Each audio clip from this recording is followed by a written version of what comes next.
Okay guys, before we start this compilation, I just want to take a moment to say a massive thank you to all of you guys who have been watching my videos in 2024. Looking back, it has been an incredible year. A lot of amazing things happened, including this whole new studio. And a lot of those things wouldn't have been possible without your support. So really, from the bottom of my heart, thank you very much. I'm excited for next year as well. I have some really cool content coming up. To name a few things, more videos from the Hames Gallery, more Japan videos. I'm doing another beginner's guide. And I might also start a contest tank, so make sure you're subscribed to the channel. Yeah, today's video, just like last year, I made just a very long compilation of my top 10 favorite build videos of 2024. Guys, do me a favor, let me know in the comments which one is your favorite, and also let me know in the comments what kind of content you want to see next year. And now this is it. Sit back and enjoy. See you guys soon. It is still quite early at the moment. All the lights in the studio are still off, except for this one. This is my UNS30C, which is home to my alien Betta. I've had this guy for a few years now. He's doing really good, but his tank is a bit of a mess. I scaped this tank in November last year when I was still in the old studio. So it's about time for a rescape. That's what we're doing today. Let's get started.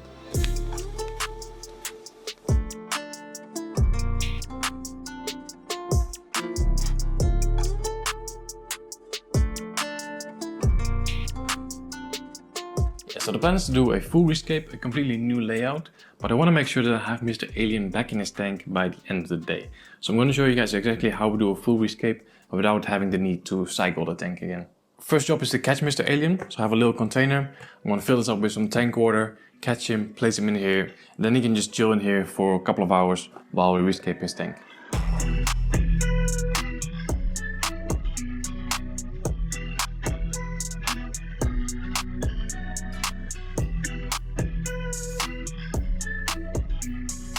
So with Mr. Alien safely out of the way, we can now strip the tank, take everything out, give it a good clean, and prepare it for the new layout.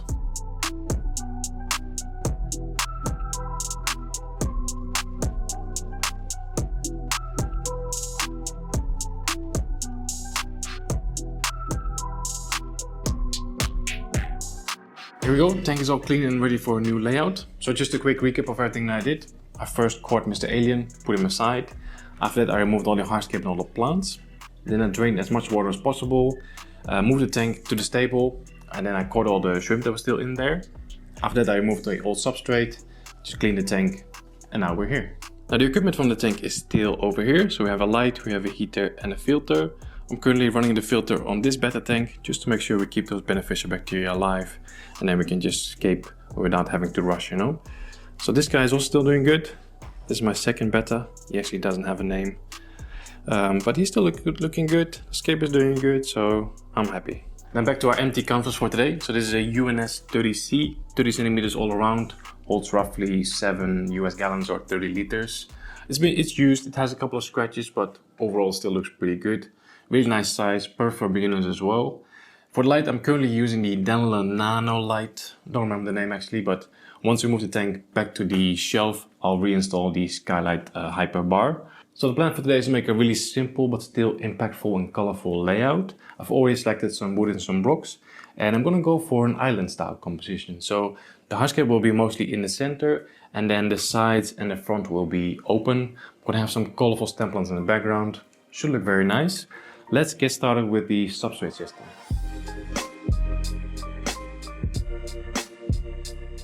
While I was breaking down the old layout in this tank, I actually saved some of the substrate as well. That's what I have in this trash bag over here. So this stuff is still full of beneficial bacteria. So the old substrate in combination with the filter that is still up and running should be enough to instantly cycle this new layout. And then we can immediately add the Betta back in, add the cherry shrimp back in, and there shouldn't be any issues.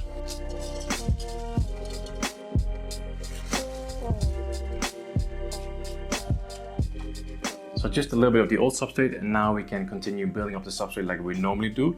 So I'm going to start with the 88 additives, the Bacta 100, Tourmaline BC and Clear Super.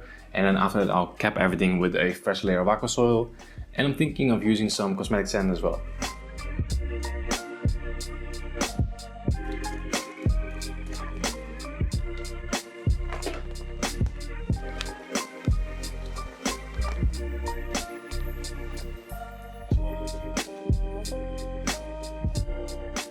Okay, for now we're done with the substrate. I'm gonna add in the cosmetic sand later, probably once we're done planting. So we can now move on to the hardscape.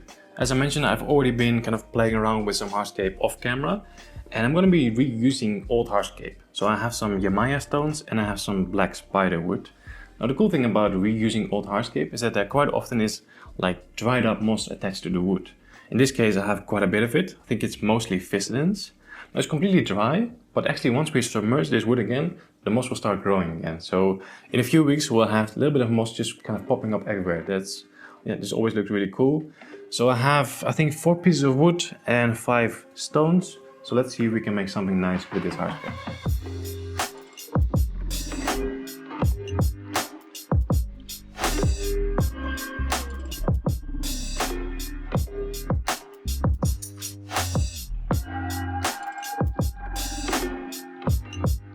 Okay, I think that's the hardscape done. So I've used 5 rocks, 4 pieces of wood. I think it looks nice. I'm quite happy with it. Loads of detail in the foreground, and in the background it's nice and empty for all kinds of plants. So next step is to glue everything together, just to make sure that the pieces of wood are not going to float. And as always, I'm using cotton pads and liquid super glue.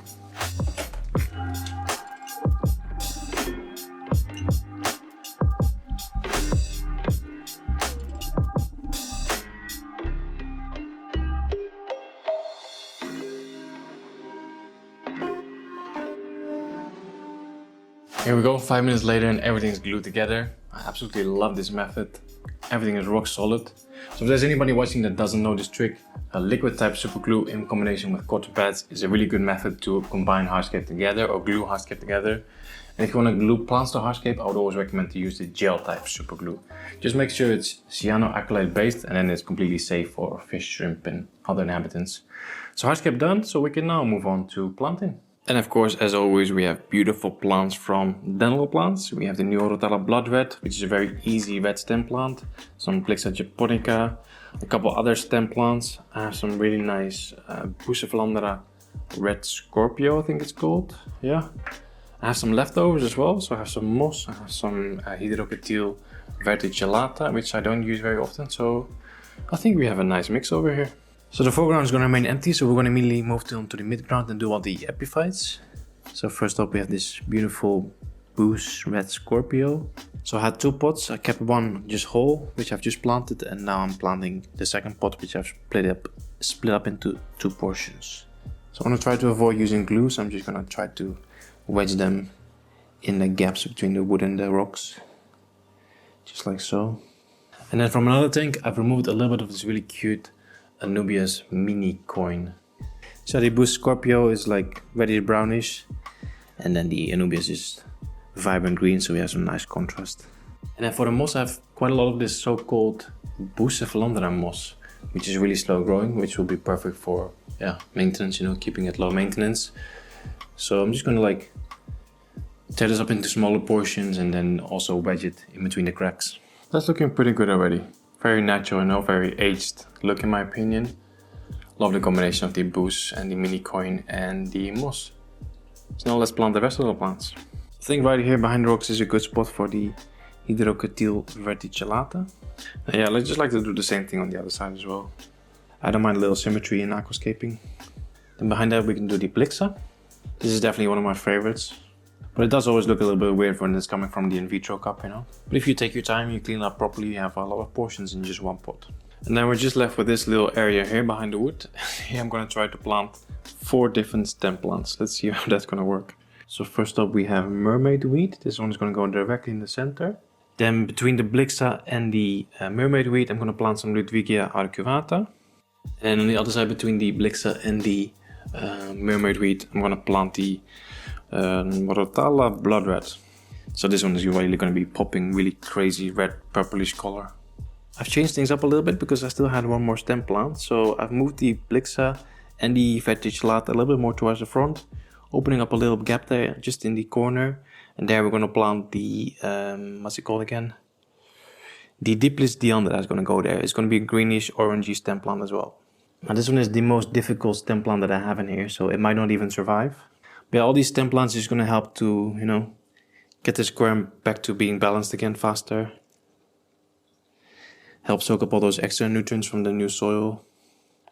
I didn't use that much, so I'm not too worried about an ammonia spike or anything. Okay, planting is done. So the only thing left to do in terms of the layout is to add in the sand. I'm thinking to move the tank back to the shelf, fill up with water so the soil can like settle completely, and then add in the sand. I'll probably siphon out these little grains of aqua that are in the front right now, siphon them out, then add in a fresh layer of clean sand, and then hopefully the sand and the soil is also not going to start mixing because I absolutely hate how that looks. So let's move the tank back to the shelf.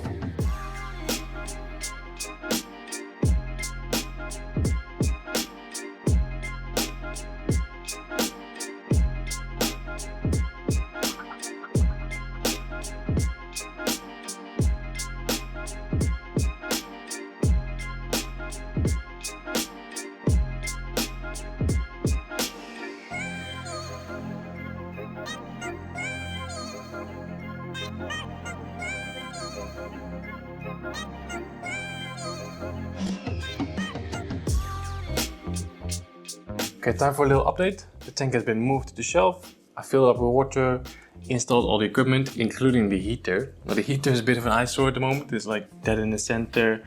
It's really big, of course.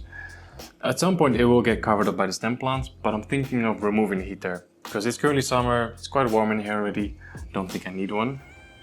I've also added some floating plants. I've added in the sand, and I think that's it for now.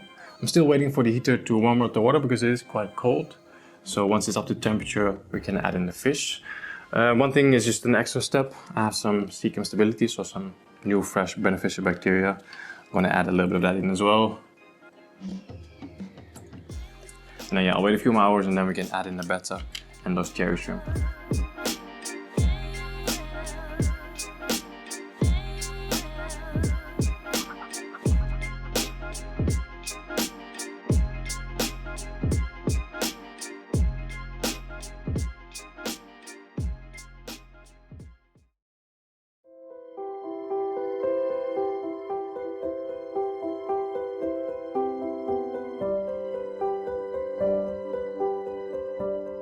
Five weeks have passed since we rescaped this tank, and I am very happy with how it is looking at the moment.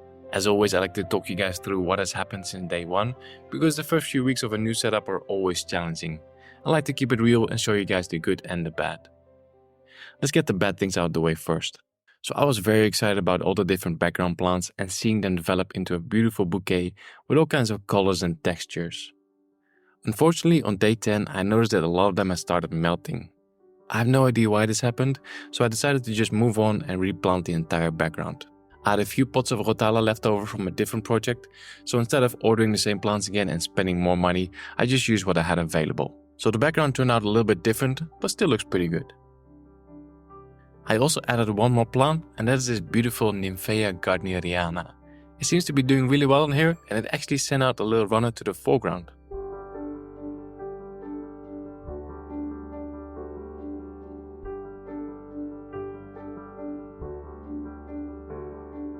There is one more piece of bad news that I have to share with you guys, but don't worry, it has a good ending. On day 3, Mr. Alien jumped out. Luckily I was in the studio at that time, so I managed to get him back in his tank quite quickly. But why did he jump? I checked the water parameters and they were all fine. There was no nitrate and no ammonia. So my best guess is he jumped because he got a bit too excited about his neighbor. Normally I always have a piece of paper between both betta tanks so they can't see each other. But sometimes I remove it for a short time because a little bit of flaring keeps their fins nice and healthy. So I think he tried to jump to the other tank, but of course that didn't work. Luckily he recovered quite quickly, so the story has a good ending. Besides that, there's only good news. All the plants are healthy and I've had little to no issues with algae. So we talked a little bit about the equipment at the beginning of the video, but let's go over the full setup and how I'm running this tank at the moment. Starting on top with the light, this is the Skylight Hyperbar FXS. Basically the same light as the Shallow River, just a smaller version of it. The light is on from 1 PM until 9 PM with 30 minutes ramp up and 30 minutes ramp down, so 7 hours on full power. Then for the filter, I have a mini canister filter from a brand called True. If you're interested in these, I will leave a link in the video description. Of course, I'm also using CO2 and I've recently upgraded the CO2 system. I now have a single regulator from CO2 Art that is powering all 4 tanks on the shelf, plus the 6TU that's on the left. I do have a discount code for the CO2 art website, which will give you 10% off.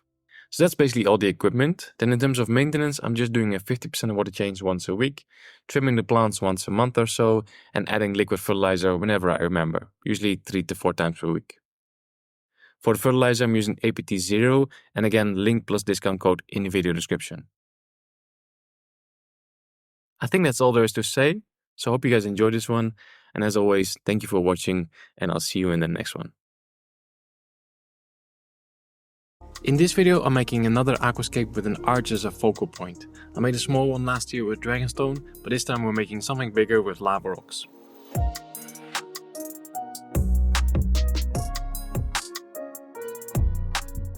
So I thought for this project I'm gonna need a lot of black lava rocks. So I bought not 1, not 2, but 3 of these black lava buckets.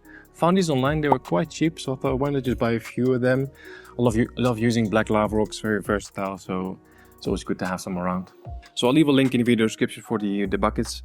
And I've got my liquid super glue as well. So let's just get to work. I don't really have a plan. I'm just going to start gluing some rocks together and hopefully we'll end up with something nice.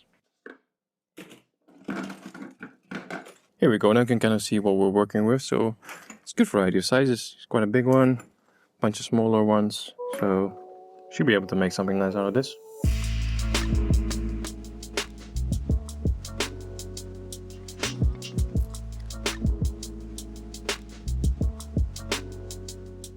Okay, we're getting somewhere. We have a little arch, but this is just the beginning. I want to make it a little bit bigger, a little bit thicker. Also want to add some roots, but if you guys are thinking of doing something like this yourself, just make sure you do it in a well-ventilated area, especially with the glue and all the fumes that are coming off it. I have an open window as well. It's nice and windy outside, so I'm getting lots of fresh air in here.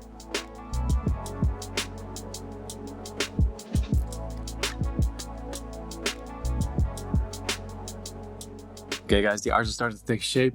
I've also started adding some roots just to just add some detail, make it look a little bit more natural. The next step is to start covering up the white pieces of cotton pad, because of course that looks very unnatural. So I have some black sand from Rio. It's not black, it's Shoko. So I want to put a little bit more glue on those cotton pads, sprinkle on some sand, and then we should kind of be able to cover it up.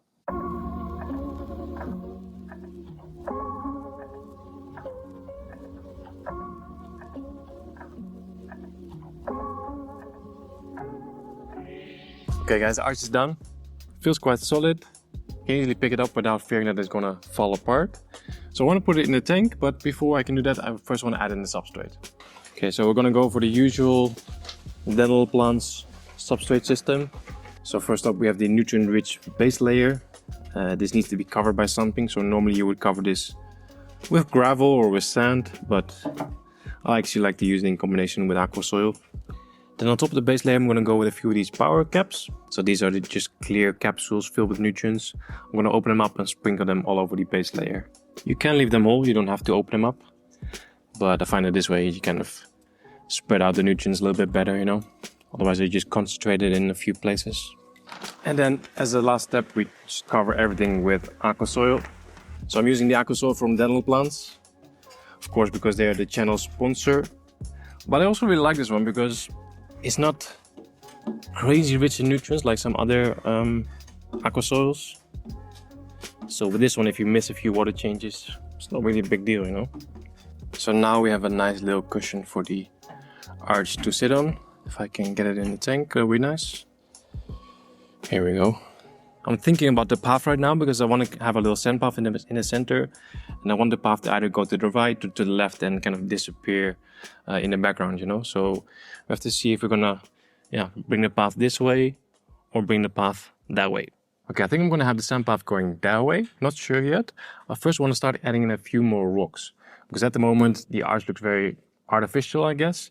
So by adding in some more rocks, maybe some more roots as well, we can just make the whole thing look more natural.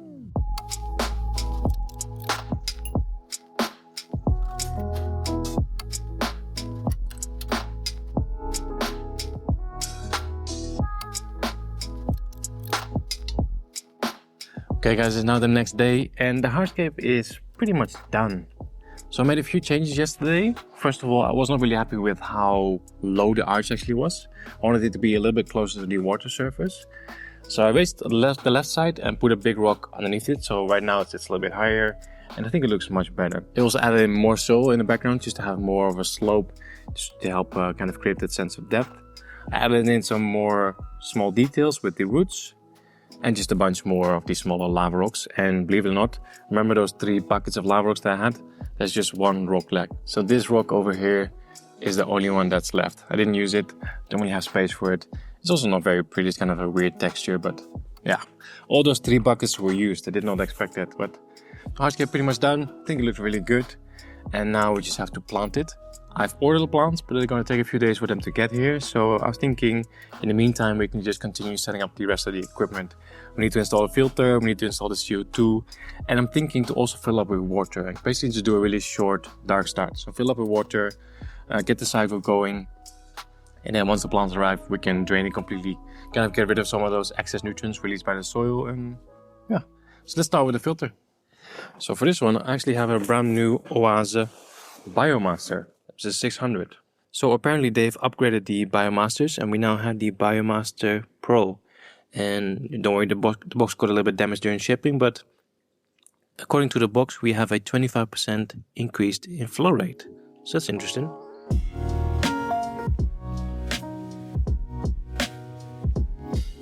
It seems like they've also changed the spray bar that comes with all the accessories. I'm not going to use any of this. I just needed to open a box to get these things for the in and outflow attachment. And now the little rubber feet that go underneath the filter just to help with vibrations.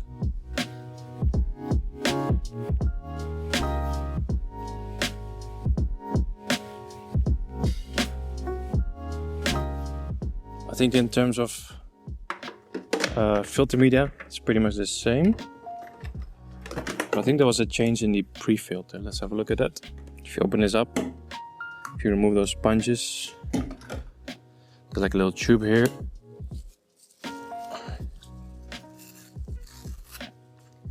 And this tube is different than it was before. So now it has more holes. So I guess that helps with increasing the output, you know. Okay, filter is inside the cabinet. I've also just installed a glassware, the lily pipes, but not really liking how that looks. I think the lily pipes are just a bit too big for this tank, you know. So I need to find a different solution for that, but I'll do that later. Also attach the tubing, and I'm now using more and more this gray flexible tubing, which just works really well. Really goes nicely around the corners, and yeah. So I'll leave some links in the video description as to where I bought that tubing. Next up, we need to install the CO2 inline diffuser. So here we have an inline CO2 diffuser, and this one goes on the return from the filter. So basically somewhere here, I'm gonna have to make a cut, place the diffuser in there, and then we're all good.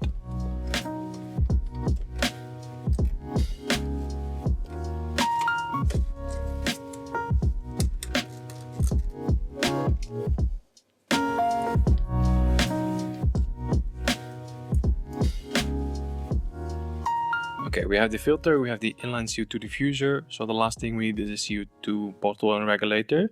And you might have noticed this behemoth on the right side. I recently got a brand new regulator from CO2 Art, and this one is now feeding all 4 tanks on the shelf. But as you can see, we have 5 bubble counters, so there's space for 1 more. So the plan is to move this entire bottle and regulator inside the cabinet and then just have tubing going to the shelf. Just to look a little bit cleaner, you know.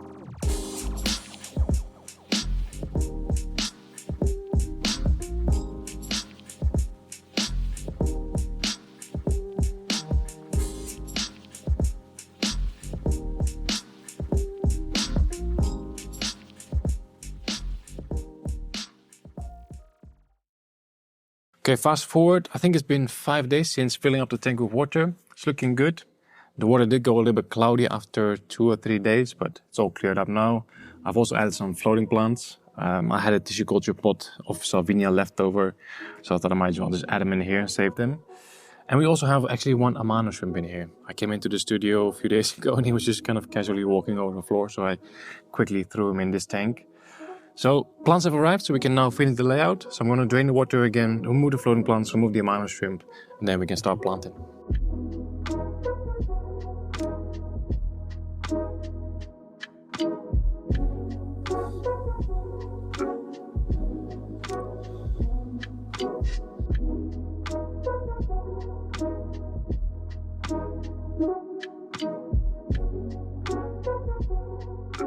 Okay, I think I have all the plants that I need for this project. Just to give you guys an idea what I have in mind for this one. For the arch, I got some really nice flame moss. Never really used flame moss. I'm going to use that together with Hemianthus cuba. So this is normally a carpeting plant. We can also use it on hardscape and let it just droop down. Looks pretty cool. Then of course underneath the arch is very shaded, so I have a variety of small crypts. We have the Parva, we have the Hobbit, and the Crypt Legroy. We have a lot more plants, but I'll show you every single one of them as they're going into the tank. Okay, got everything nicely prepared. I do think that I've ordered a lot of green plants and I'm missing some color, but we can just start with this, see how it develops, and I can always take some colorful trimmings from my other tanks. And the first plant going in is the Liliopsis brasiliensis. Haven't used this one in a while, but it's a really nice and easy carpeting plant. Also doesn't require a lot of trimming, so that's also nice. Now whenever I'm using Liliopsis as a carpeting plant, I always like to mix in some Marsilea.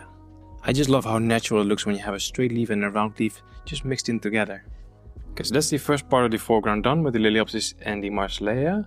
Now to continue the sides, it would have been nice to have a red plant just behind there, which I don't have at the moment, and I'm not really sure what to use. So I think I'm going to leave that spot empty for now and just continue, and we'll fill that spot up later. So then just a little bit further up the hill, I'm planting a crypt. And this is the very basic and very common Crypt Venetian green. I'm going to do the same on this side. Then all the way in the corner, behind the crypt, I'm going to plant a little bit of pearlweed. Again, same thing on this side as well. Next to the pearlweed, we finally have some color with a Rotala Atra. Now, the stems of this Atra were really long, so I've actually just trimmed them in half. Then next to the Atra, I'm planting some really small stem plant. This is the Merifilum Guyana. So now we have both sides of the arch pretty much planted, apart from those empty spots over there. I now want to move on to the arch and start covering that up with plants. So I'm going to start with some Anubias. This is the Anubias Mini Kirin. So of course perfect for these shaded areas. Also no need to use glue because we have enough gaps and crevices. Now for the Hemianthus cuba, I might have to use a little bit of super glue. We can also try to wedge it in between the roots and the lava rocks. So that is 2 pots of the Hemianthus cuba used on the arch. Doesn't really look like much, but it grows quite fast, so it should cover up in no time. And next up I'm going to mix in some moss. Yeah, so I never really use flame moss. Yeah, I think it could look pretty cool. Because it grows upright, if you just keep it short by trimming it. Okay, last plant going on the arch. I have a little bit of Hydrocotyl tripartita mini. So the only thing I have to do now is to plant underneath the arch. For that I first want to add in the sand. And I'm going to go with the classic ATA La Plata sand. Always looks good.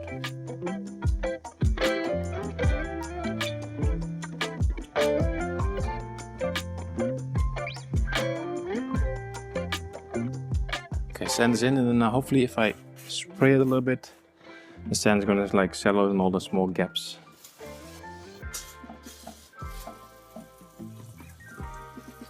So now we can add in the final plants. Which is a bunch of small crypts. Some beautiful crypt parva. And this really nice tiny crypt hobbit. And lastly, all the way in the back, I'm also going to plant some dwarf hairgrass. Guys, I think I found a perfect plant for those 2 empty spots on the sides. In my red dot style, I had some Hygrophila araguaia, so I've just taken a few trimmings from there. I'm going to plant them on those sides, and then we're completely done. We can fill the tank back up and yeah, see how it's going to grow in.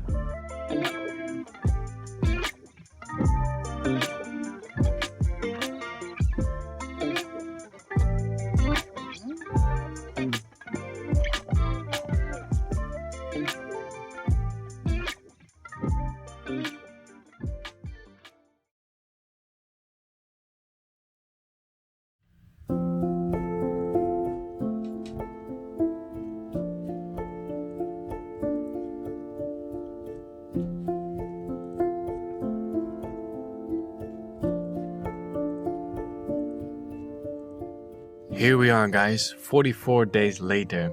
This layout turned out way better than I expected.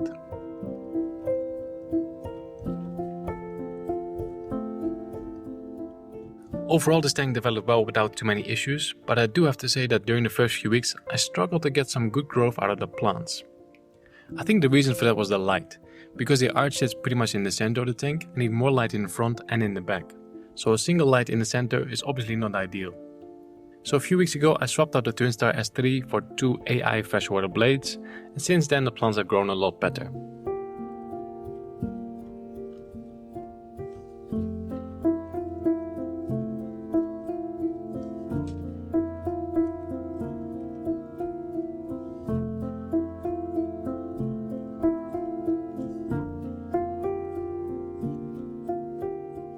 In terms of inhabitants, I've added Ember Tetras, Ruby Tetras and Threadfin Rainbows. And for the cleanup crew we have Otocinclus, Amano Shrimp and White Neocaridina Shrimp.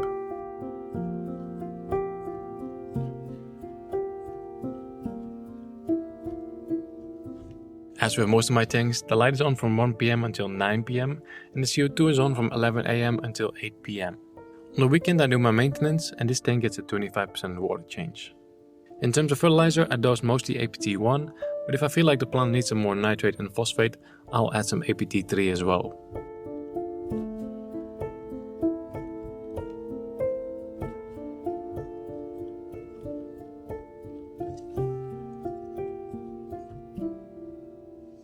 I'd love to hear what you guys think of this layout, and as always, thanks for watching, and I'll see you in the next one.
So I've been in the new studio for roughly 6 months now, and for the most part I'm really happy with how the space has come together. On this side we have the low IKEA cabinets with 5 nanos. In this corner we have the shelf with the experiment tanks, the beta tanks and the UNS60U. Then we have the lounge corner with the UNS90B. And then there's this little corner with a very sad looking houseplant. I think we can make this better.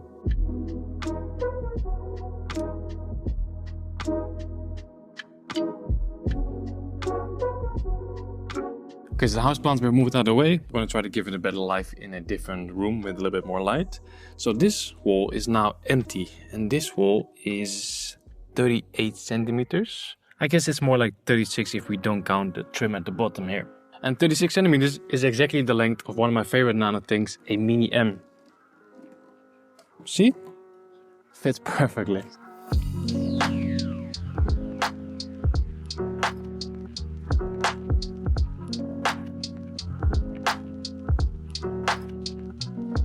I guess you can see where this is going. And there's not a lot of cabinets for a 36 centimeter aquarium, so I had something custom made.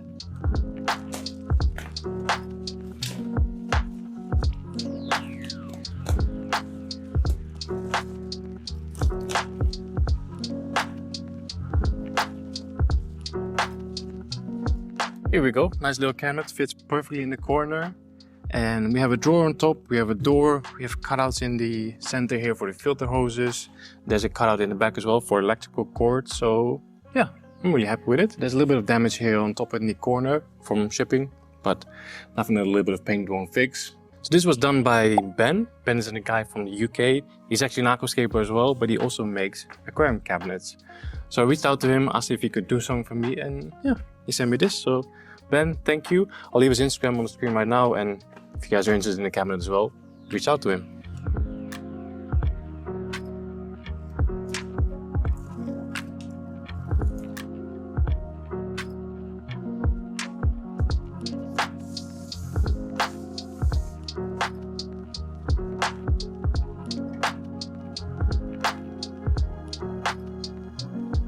Here we go, made some progress, and I really like how this is starting to look already. So I placed a little foam mat on top of the cabinet, placed a tank on top, and I've added the light. So the light is a Giros A2 series, and I think altogether it's a really nice set. We have the black cabinet, a glass rimless tank, and then a black light as well. Altogether it just looks really good.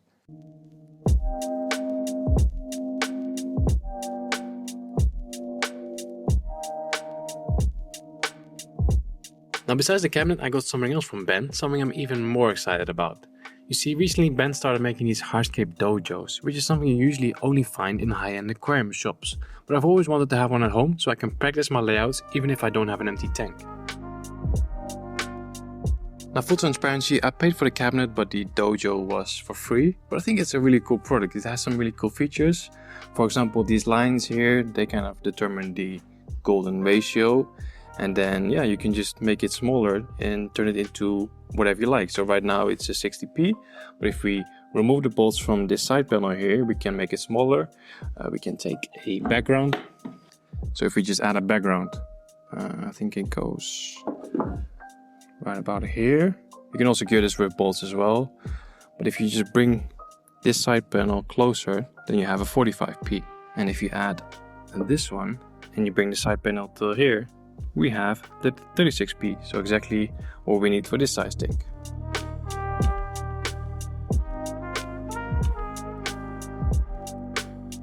Here we go, so now this little part of the dojo is exactly the same dimensions as our glass tank, where we can just play around with the wood and the rocks in here.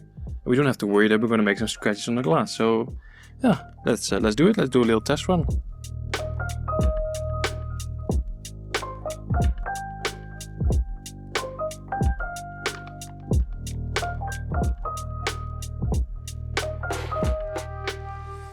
Okay guys, I think I know what I want to do. So originally I had this plan with these two pieces of wood and then just a couple of these jade stones around it. Which looks pretty cool, but kind of looks familiar, doesn't it? It looks almost exactly the same as this tank, which is also the same size. But then I found this piece of wood right here. And I think I can make something really cool with this. I basically, in this tank, I want to kind of go for a jungle style layer with a lot of different plants. So I think this piece of wood, maybe a few small stones around it, but just a lot of plants in here. So I think we're going to do that.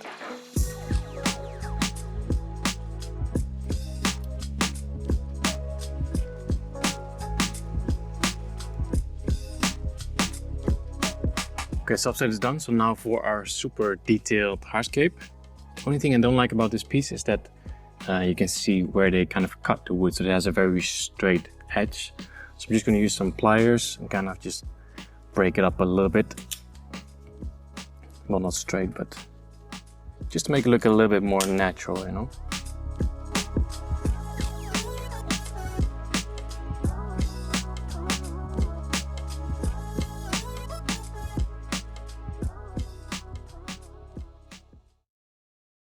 Okay guys, now the next day, the plants just came in, so we can now finish the layout. In the meantime, I've also cleaned up the storage area a little bit, so we now have the dojo sitting in the corner, my little cleaning trolley, my hardscape collection with all the rocks and wood, and I'm also doing another moss dry set over here, so that'll be coming soon as well. Now one thing I forgot to do yesterday is glue the piece of wood to the rocks, just to make sure it's not going to float. So I have some liquid super glue, I have my cotton pads. Let's do this quickly. Should only take a couple seconds. So I've just added one more rock against that piece of wood just so we have another contact point. So just a little bit of cotton. And now I'm going to saturate the cotton with liquid super glue. And then in a few seconds, both pieces are connected.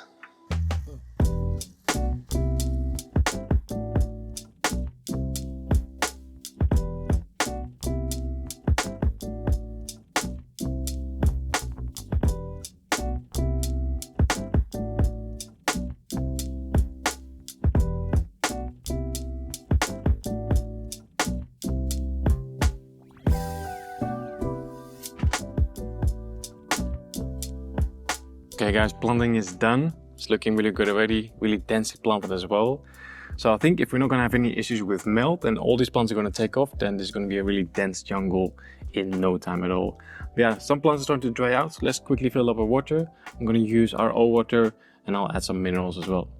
So I have my RO unit in the next room. So I just made a little, yeah, I don't know what to call this. There's a little valve here, a little hook so it doesn't, yeah, it cannot fall out of the tank, you know. So now it's just a matter of opening the valve and the water will start pouring.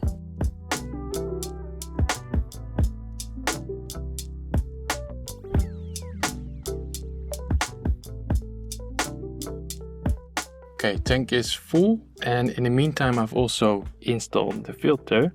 Of course it's a very tiny cabinet, but I managed to squeeze in an AQUASCAPE Filter Smart 100. This one is also already cycled, there's already cycled media in there, so technically we could add livestock right away, but I'm not going to do that. Now I also still want to fit a CO2 system in here, so let's see if I can find a small CO2 system for this cabinet. We actually did it. AQUASCAPE Filter Smart 100, a nice little CO2 system with these disposable bottles. CO2 is connected to a timer. CO2 is up and running. I think we're all good. The only thing I have to do is to add some minerals to the water because, yeah, it's pure RO. We need some minerals as well. And I think I'm also going to add some floating plants. So normally this stuff is like a dry powder that you just add directly into the tank.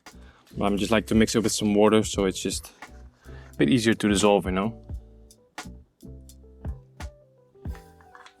So I'll start with that, and then I'll wait for everything to dissolve, then I'll measure the TDS, and then I'm gonna go for around 120.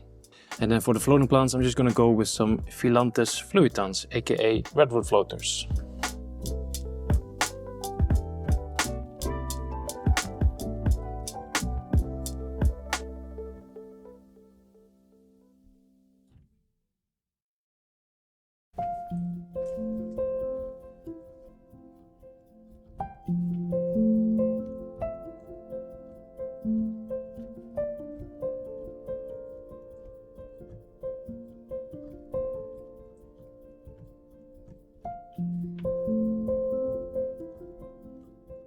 Two months have passed and the tank is now fully grown in and looking pretty good. And since a few days we finally have some inhabitants as well. I've moved my beautiful avatar Betta over to this tank, and I've also added a group of 10 orange Neo Caridina shrimp.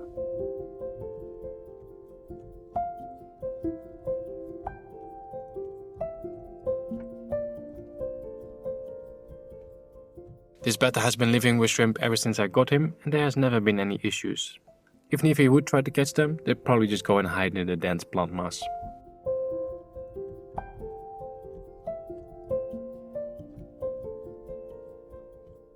Now besides a little bit of startup algae, I haven't had any problems with this setup. But for some reason the Glossostigma didn't want to grow horizontally and turn into a nice carpet. It just keeps growing vertically, which looks a bit silly. Normally this plant only grows vertically if there isn't enough light, but I'm running the Chihiros on 100% and I'm also adding a decent amount of CO2. As a result, the hairgrass and Elantium are now taking over the foreground, which honestly I don't mind at all.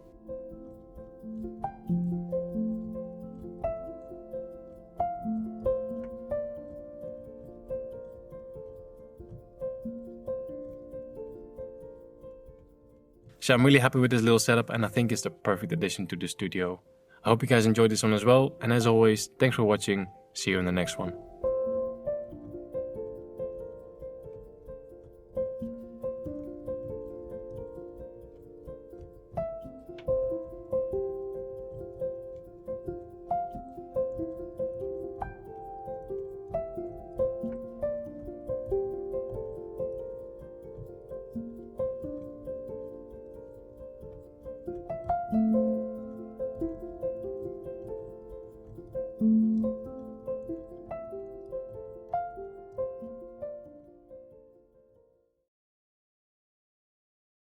In today's video, we're going to try to recreate an aquascape that I did 4 years ago. See if we can make it better. So make sure you watch it all the way to the end and let me know in the comments which one is your favorite. This one or the one from 4 years ago.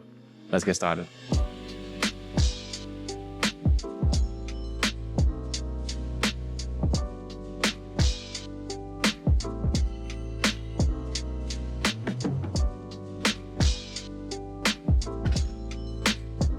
So the tank that we're going to be using today is a little bit different from the one that I used 4 years ago.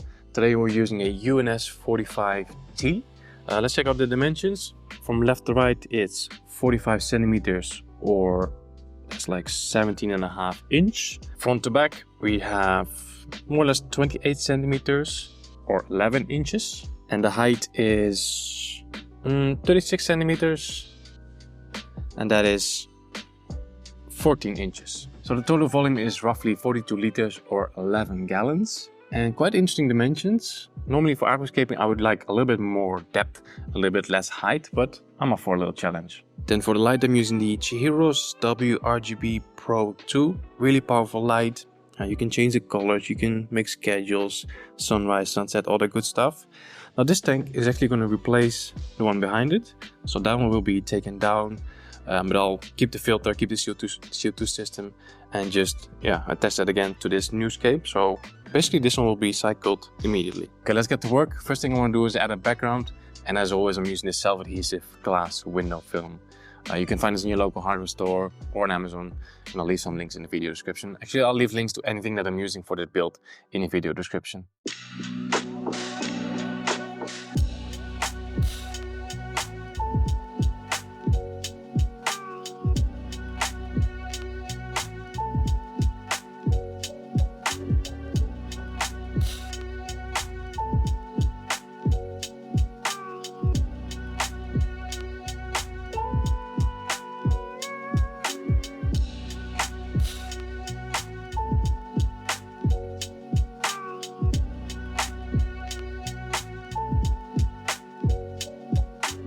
Okay, background is done, so now we can begin with the layout. So let's talk about how we're going to replicate the tank that I made 4 years ago.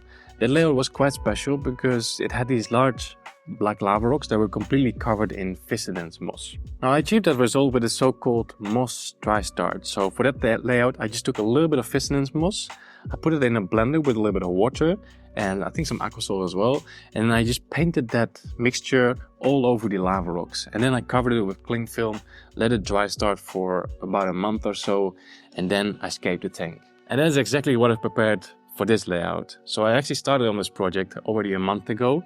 I made a layout sort of similar with the lava rocks, and then I again made a moss smoothie or a moss paste. This time I've used Ricardia moss, I've used something called tortoise moss, and I've used Boost of Vlaanderen moss, so 3 different types.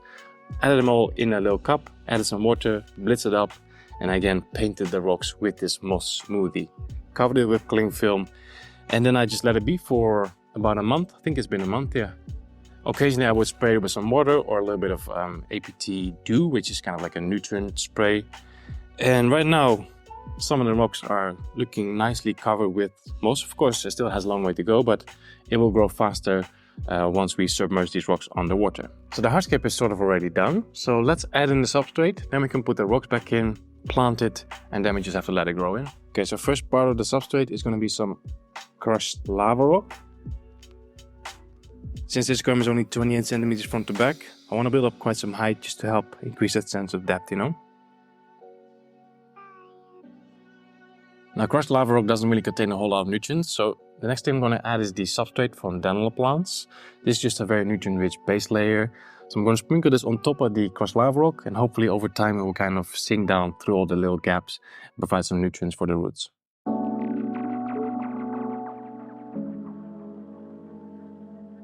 Okay, we have the crushed lava rock, we have the substrate. Next up I'm going to add some Danilo plants power caps. These are basically just root tabs or nutrient capsules. I'm going to open them up, sprinkle them all over the substrate, just to provide a little bit more nutrients for the plants.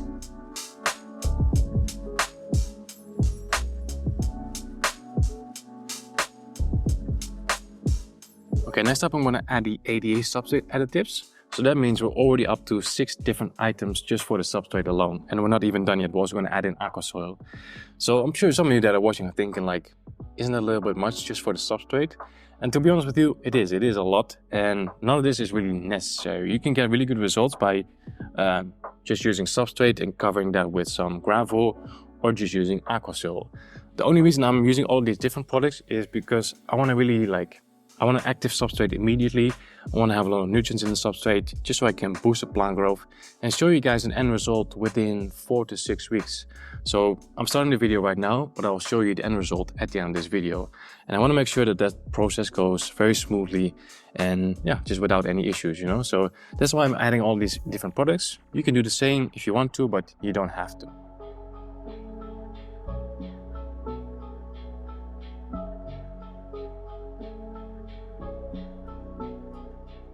So we're done with the substrate for now. I'll probably add in some more aquasol later, but I first want to move on to the rocks.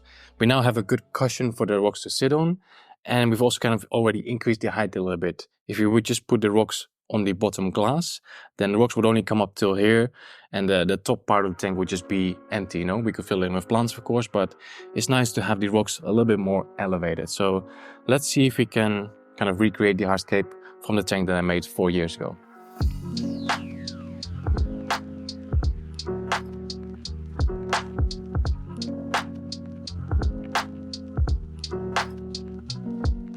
Okay, quite happy with the positioning of those two big rocks.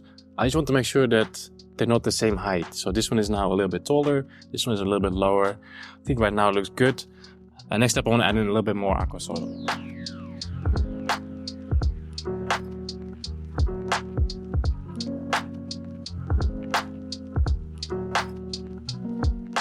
Okay guys, I think that's the hardscape done. I'm quite happy with it. We have like a nice little valley in the middle, a nice slope in the edges. Yeah, it's looking good. I was thinking of adding a little bit more lava rocks, but I want to use as much space as possible for the plants. I have a lot of plants to go in here, so yeah, let's give everything a quick spray because I think the moss is starting to dry out.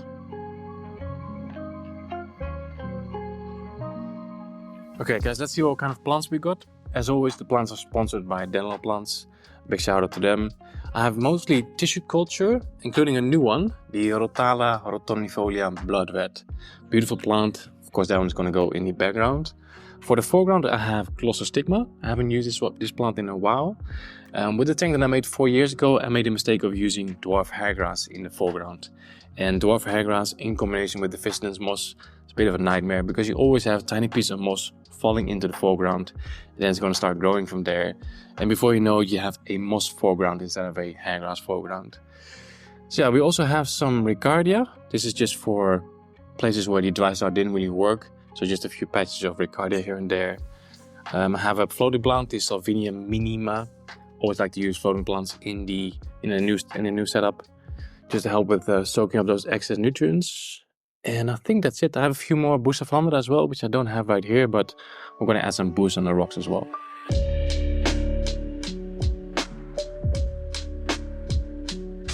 Okay, we're ready for my favorite part of this process. Adding in the plants. Everything is nicely portioned so I can move quickly. So I'll start with the Glossostigma. I'm going to put it in the foreground, but also a little bit in the middle, in between the two rocks. Yeah, let's just start planting and I can talk you through my thought process while we're adding in the plants. Here we go. Glossostigma in the foreground. I don't use this plant very often, and the reason for that is it's not a very low maintenance carpeting plant. So it grows quite quickly, and that's a good thing of course. But in order to make sure it looks like a good and a nice carpet, like you have to trim it quite often. For example, a dwarf hairgrass carpet, you can get away with trimming it once in 6 months or something. But Glossostigma, you have to trim it, I think, at least once a month.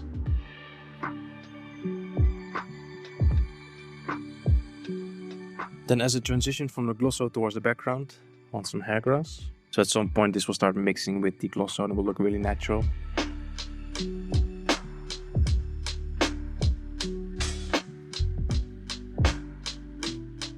Okay, so that's the first two plants done, the Glossostigma and the hairgrass. Now we can move on to the background.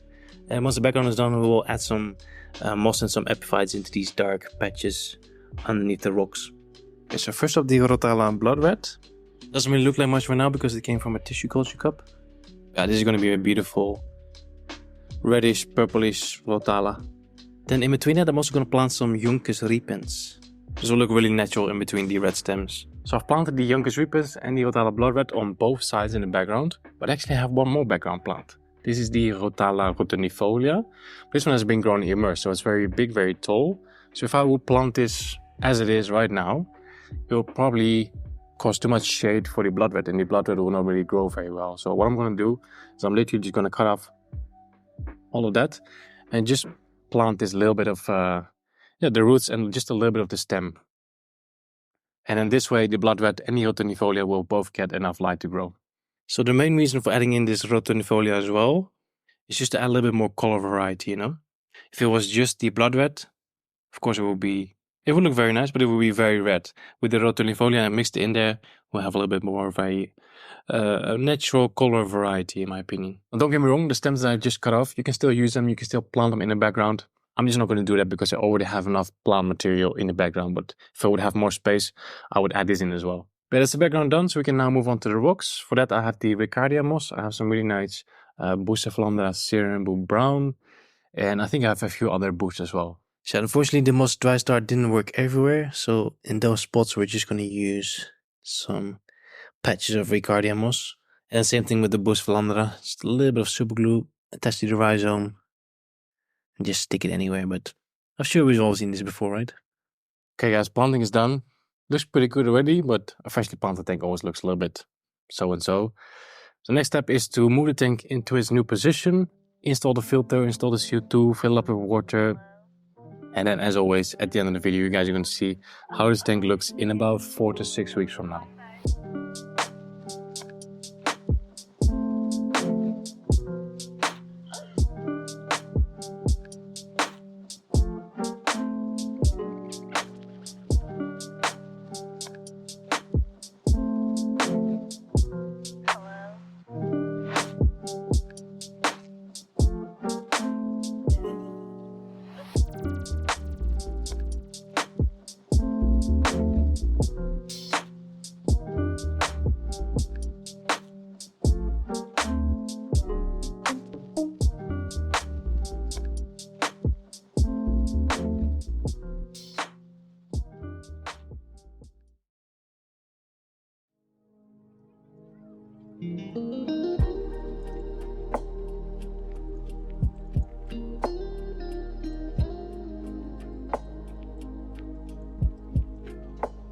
It has been exactly 68 days since I began the moss dry start and 37 days since filling up the tank with water. And right now, it is looking really good. I'm saying right now because it hasn't been entirely smooth sailing. After 10 days, the tank looked like this. Not exactly the look I was going for. Unfortunately, a lot of the Bucephalandra melted as well, so from now on I'm only going to add these plants once the tank is cycled and stable.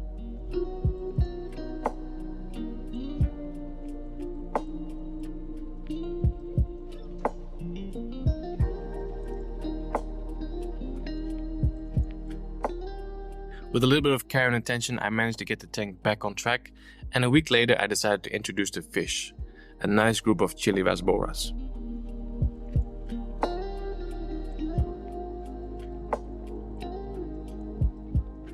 Besides the Chili Vasboras, I've also added some cherry shrimp, Clithon snails and a pair of scarlet bades.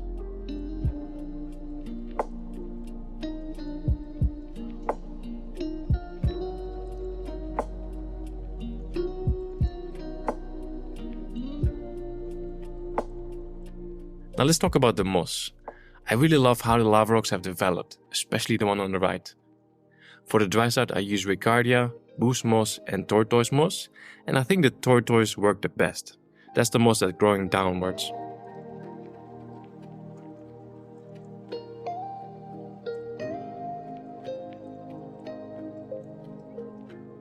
The stems and the carpet have been trimmed twice in the past 5 weeks, and soon I'm gonna have to do it again. It only takes about 30 minutes, so it's not too bad.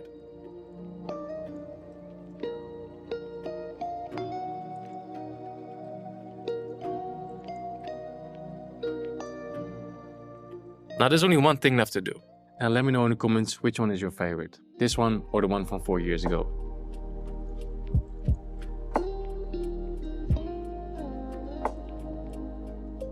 So I think this new layout ended up looking a bit different, which is totally fine. I didn't want to make a one-on-one copy.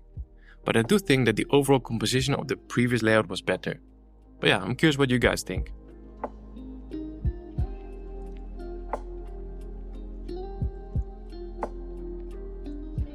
I'm going to end the video with some cinematic shots. Thanks for watching, and I'll see you in the next one.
This is my tiny saltwater ecosystem that I've set up a few months ago.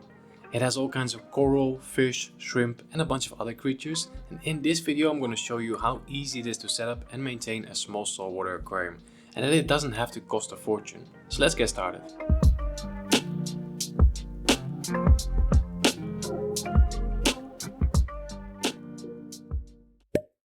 For this setup I'm going to use a 35cm cube with a total volume of 42 liters or 11 gallons.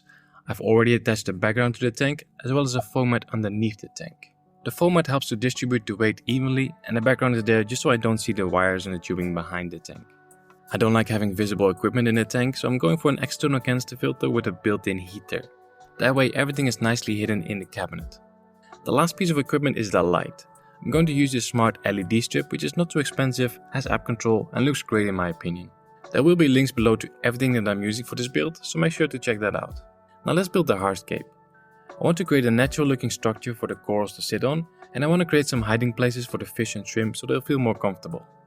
I'm going to use these handmade reef rocks. These are very porous, so all kinds of beneficial bacteria can live on these rocks and help with filtration. It's important to make sure that the hardscape is not going to collapse.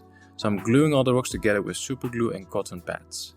A tiny piece of cotton is placed between two rocks and then saturated with liquid super glue. Wait a few seconds and everything will be locked together. Afterwards you can easily camouflage the cotton with some sand or some rock dust.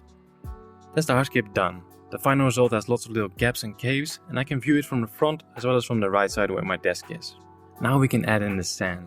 I highly recommend to use live sand. This stuff is packaged in salt water and has loads of beneficial bacteria, so it's just going to help cycle the tank faster and allow us to add fish and corals faster. You can add as much or as little sand as you like. I'm going for quite a thick layer because I know the inhabitants that I've planned for this tank will appreciate that. Finally we can add the water. I've made my own salt water by mixing salt with reverse osmosis water, but if you don't have an RO filter, you can buy salt water in most fish shops.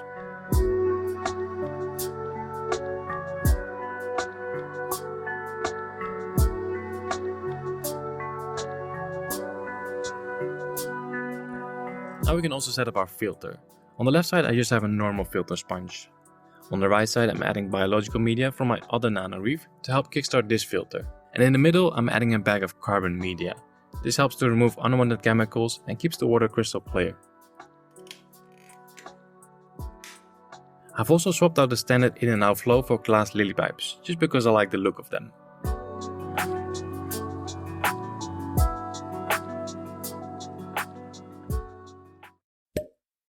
It is now the next day and the tank is looking really good. The water has cleared up and we can take a minute to enjoy the result of our hard work from the day before. I'm going to let the tank settle for a few more days, and in the meantime I can start thinking about what my first inhabitants are going to be. I'm also going to add some beneficial bacteria every single day to make sure that the tank will be ready soon. 7 days have passed and today is a very exciting day. I'm finally going to add some life to this aquarium. I've ordered 4 different types of macroalgae and 5 different types of soft coral. Macroalgae is very similar to plants in a freshwater aquarium. They're easy to keep, grow quite fast and help soak up excess nutrients. The corals are a little bit more sensitive and stressed from shipping, but in the next few days they will start opening up and showing their beautiful colors. Our little saltwater ecosystem is now 3 weeks old and doing really good. But as you can see, we're starting to get some algae. This is completely normal and part of the startup phase. I'm actually very excited about the algae because it means we can add our cleanup crew. First up we have 2 Babylonian snails and 2 zombie snails. They immediately bury themselves into the sand and that's where they'll spend most of their time.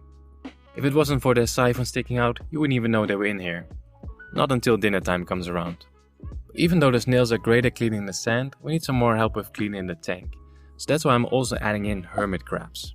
These little guys are really fun to watch, and with their tiny claws they will clean every nook and cranny of this aquarium.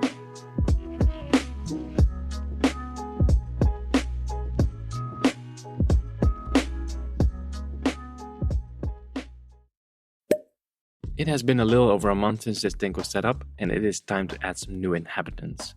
I bought a beautiful goby as well as a pistol shrimp, and these 2 creatures have the perfect relationship. You see, the pistol shrimp loves to dig tunnels. The goby will guard the entrance of the tunnel and look for food. And if the goby senses danger, he will flick his tail several times to alert the shrimp, letting him know that there is a predator nearby. Oh, not to forget, I've also added a few of these bumblebee snails. They're mostly nocturnal, but they do help to remove detritus and leftover food.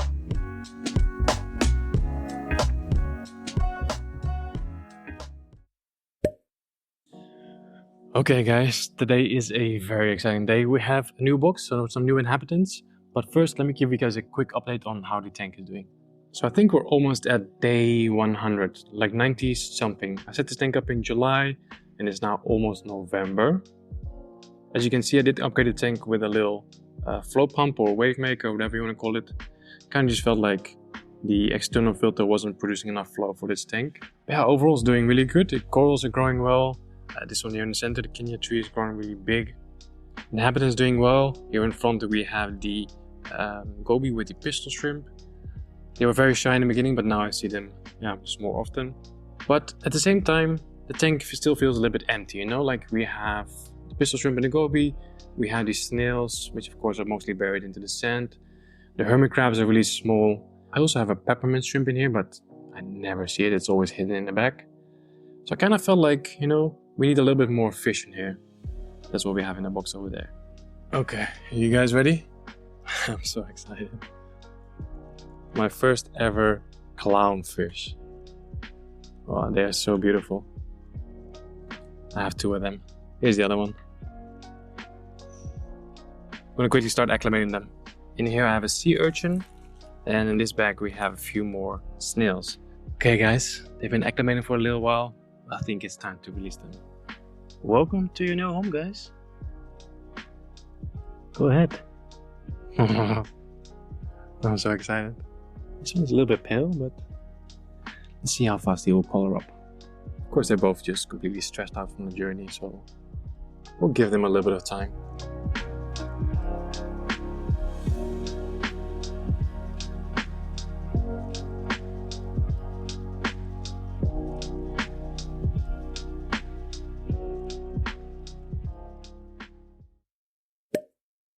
Okay, we made it to day 100. It's been quite a journey, but I've been enjoying it every single step of the way. So a couple days ago, we added the 2 clownfish. Absolutely in love with them. Let me know in the comments if we should give them a name. I mean, I don't really name my fish, but maybe for these guys we can make an exception. Then besides the clownfish, I also added in the 6 trochus snails. So these guys are a little bit better at cleaning the glass and cleaning the rocks. And I also added that sea urchin. Really beautiful creature. Might have not been the best idea for this tank because he keeps getting tangled in all the macroalgae. Now from that last order, there was actually one creature missing, which is a cleaner shrimp. Should get delivered tomorrow, so I'll overlay some clips of the cleaning shrimp when he gets here. Now some people might say that this tank is a little bit overstocked. I'm not sure. Right now we have 3 fish, so we have 2 shrimp, tomorrow we'll have 3 shrimp. Then we have all the snails, the hermit crabs, the sea urchin. In my opinion, it doesn't feel overstocked. Of course, the clownfish do get quite a bit bigger, but also this will not be there forever. I'm already thinking about a bigger saltwater aquarium. So let me know in the comments, do you think that this tank is overstocked, or do you think it's just good as it is?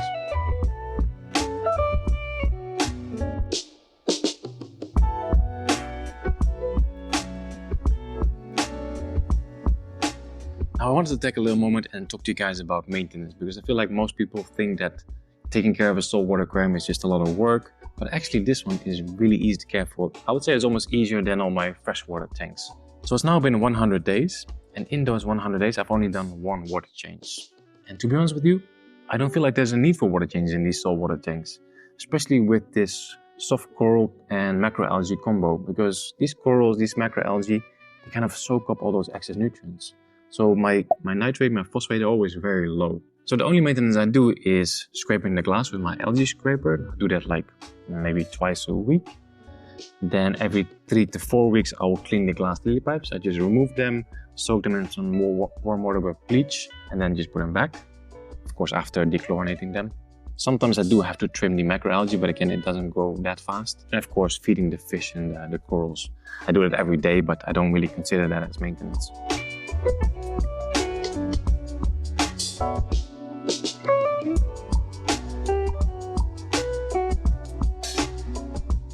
Okay, then lastly, the full cost breakdown. Wasn't sure if I should talk about this because, you know, money is always a bit of a sensitive topic for some people, but I want to be transparent with you guys. I do have to say that this was not meant to be a low budget setup. If I wanted to go for a low budget setup, I wouldn't have added 10 different types of corals, a bunch of different inhabitants, an app controlled light, and app controlled wave maker, external canister filter. There are definitely cheaper ways of doing this. But anyway, let's get into it. So the tank itself, this is a optic white rimless cube from a brand called Blau, which was 73 euros on Amazon. The external canister filter, there was a Filter Smart 100, was 130 euros. The light, the Aqualumination Blade Coral Grow, is 180 euros. Again, that's definitely way cheaper lights. Also, these soft corals, they actually don't really need that much light, so you can definitely go for a cheaper light if you wanted to. The wave maker. This thing, for some reason, I mean, I got it sponsored, but for some reason this wave maker is 200 euros. No idea why it's so expensive. Again, you can find cheaper options online. The live sand was 45 euros. The rocks I still had in my collection, but I just put a smaller box onto the list, which was 85 euros. The glass lily pipes were 45 euros.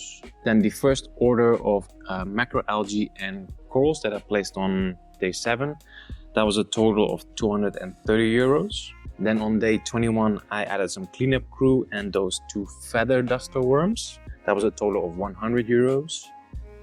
And then a couple of days ago, we had the clownfish, the snails and the urchin. It was another 100 euros. And then tomorrow I have the cleaner shrimp coming, which was 17 euros. I'm sure I'm still missing a few things. Just small items, but this comes down to a total of 1,200 euros or roughly $1,300. So of course that's a lot of money, but again, there are cheaper ways of doing this. Also, I didn't spend 1,200 euros all in one go. It was done over the course of 4 months. So then it's 300 euros every month for 4 months. And now you have this beautiful setup that's going to last you for many years to come, you know. And I think actually 1,200 euros for a reef tank is actually not that much, especially with the corals that I've chosen. These are very affordable corals, and the prices of some corals are absolutely insane. So yeah, that was the total cost breakdown. Like I said in the beginning of the video, there will be links to everything that I've used in the video description. And I think I'll try to search for cheaper alternatives as well. So if you do want to give this a go, but if you don't want to spend 1,200 euros, then I'll try to find some more affordable options. Yeah guys, I think that's it for now. Day 1 to 100 of this saltwater ecosystem. I'm absolutely loving it. Hope you guys loved this video as well. If you did love it, then don't forget to smash the like button. As always, thanks for watching. See you in the next one.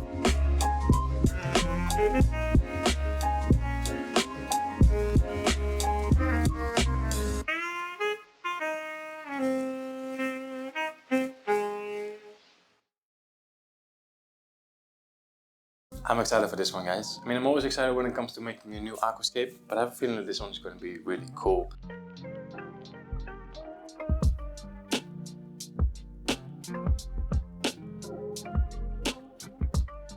So at the time of filming, it is now beginning of October, so summer is officially over and we're now getting into autumn.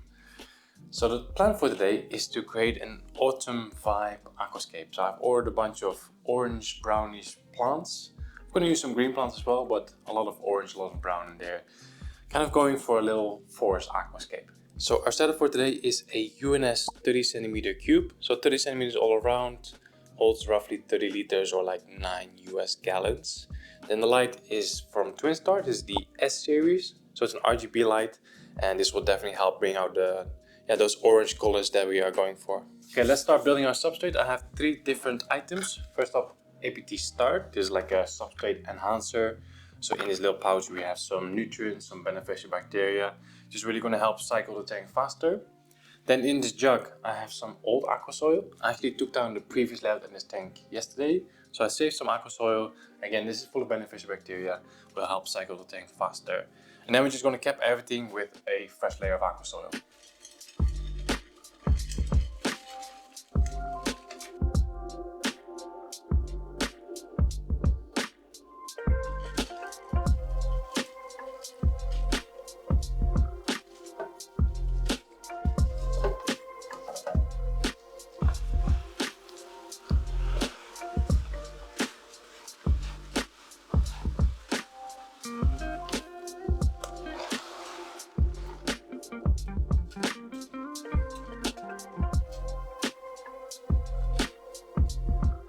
Okay, substrate is done, so let's move on to the hardscape. Like I said, I want to go for a bit of a forest style aquascape. So I have some really nice pieces of spiderwood, and I'm going to combine that with these whitish brownish pebbles. I think these are called white other stones from Rio. I've used them a few times before. They still have some glue on them. We can hide it later. Let's see if I can make something nice with these materials.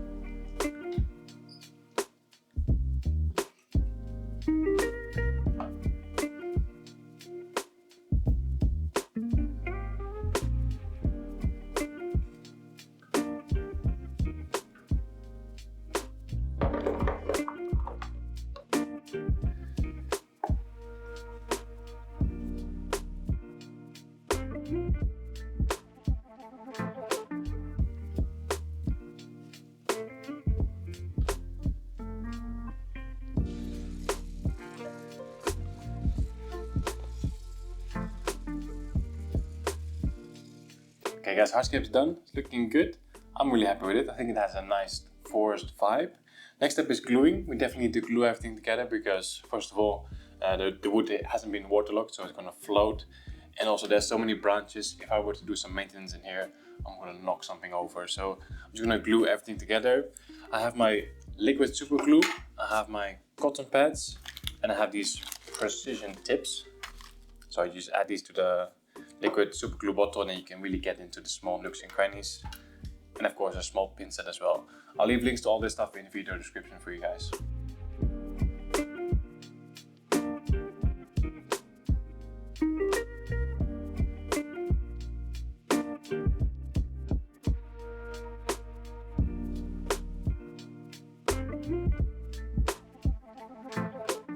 So I've basically repeated that process that I've just showed you about 10 to 15 times. So everything is now completely stuck together. If you look closely at the scape, you might still see some tiny pieces of cotton pad. That's all later on going to be covered with plants or with sand. I'm thinking of adding a sand path, but there's no really point of doing that now because when we're planting, we're going to make a bit of a mess and there's going to be soil granules on the sand path. So we're just going to make my life more difficult. So the sand path will probably come all the way at the end.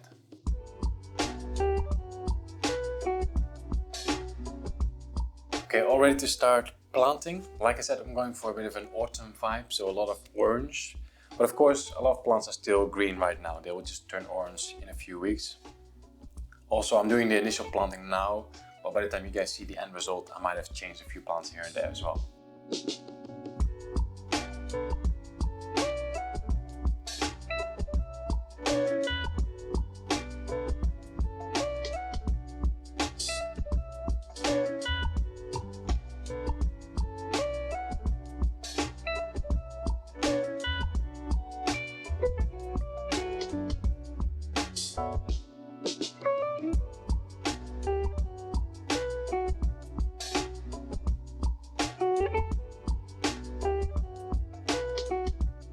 Right, all done with planting. It's looking really good. The only thing I haven't used yet is these really small Java ferns. Wasn't sure about them in the first place, and I don't think they really fit in the layout, so I'll just use them for a different project. So the only thing I have to do now is to add in the sand path. I think it's easier if I just fill up the tank with water first, then we can add in the sand. Yeah, let's do that.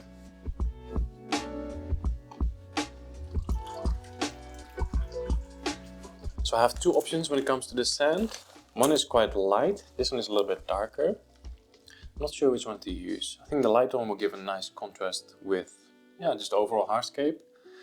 But the orange one, like if you're thinking about a forest, if you're walking through the forest during autumn, during winter, the ground is always covered with leaves. So maybe the dark one will make more sense. I think I'm going to go with the dark one.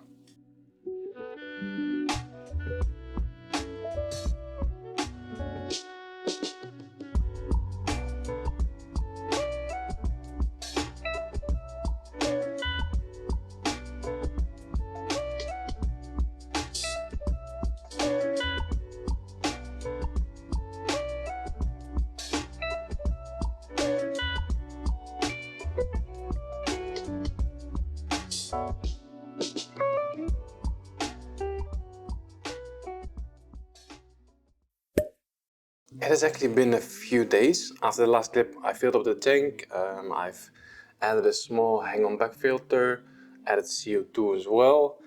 I think it's been like a week, and look at the growth of this Rotala valici. It's doing really good. Also the red tips over here from the Myriophyllum. So plants are definitely growing well so far. The only thing I don't like at the moment is how the sand path is very similar in color to the rocks. See, it's almost kind of like the same color. So I'm thinking of adding a little bit of contrast with this stuff. ADA Aqua Gravel, I think this is the small variety as well. So just a little bit of gravel next to those rocks, a little bit more detail. I think that will look nice.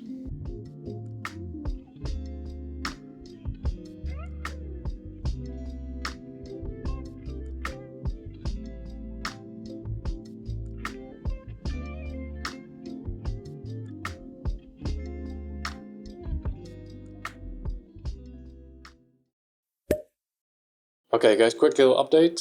Not really sure which day it is, but I'll put the timestamp on the screen. I trimmed the plants a couple of days ago, so the background is a little bit short at the moment. But besides that, it's looking pretty good. I do have a little bit of hair algae on the moss here in the center. Just a little bit too much light over there. So I'll probably just add a little bit of liquid CO2, something like that, just to kill that.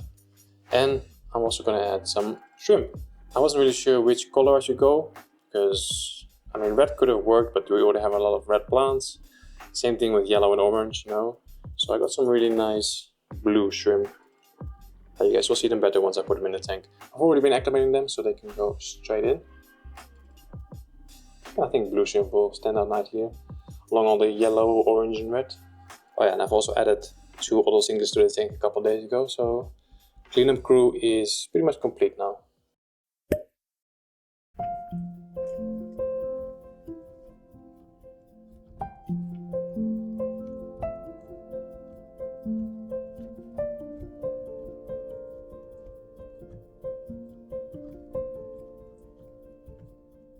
It has been 42 days since this little cube was set up, and right now it is looking really good.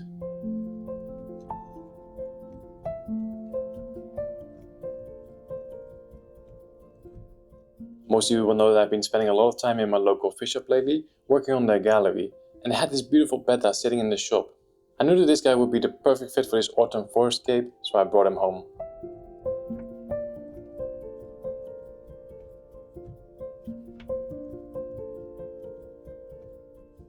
I also thought it would be really cool to place a small light behind the tank to almost imitate a sunrise or sunset and just make the end of the sand path a little bit lighter. I think that worked out really well.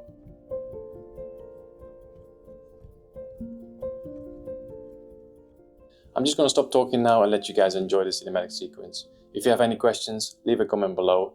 MJ out.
In this video we are setting up a 90 cm planted tank for my African butterfly cichlids.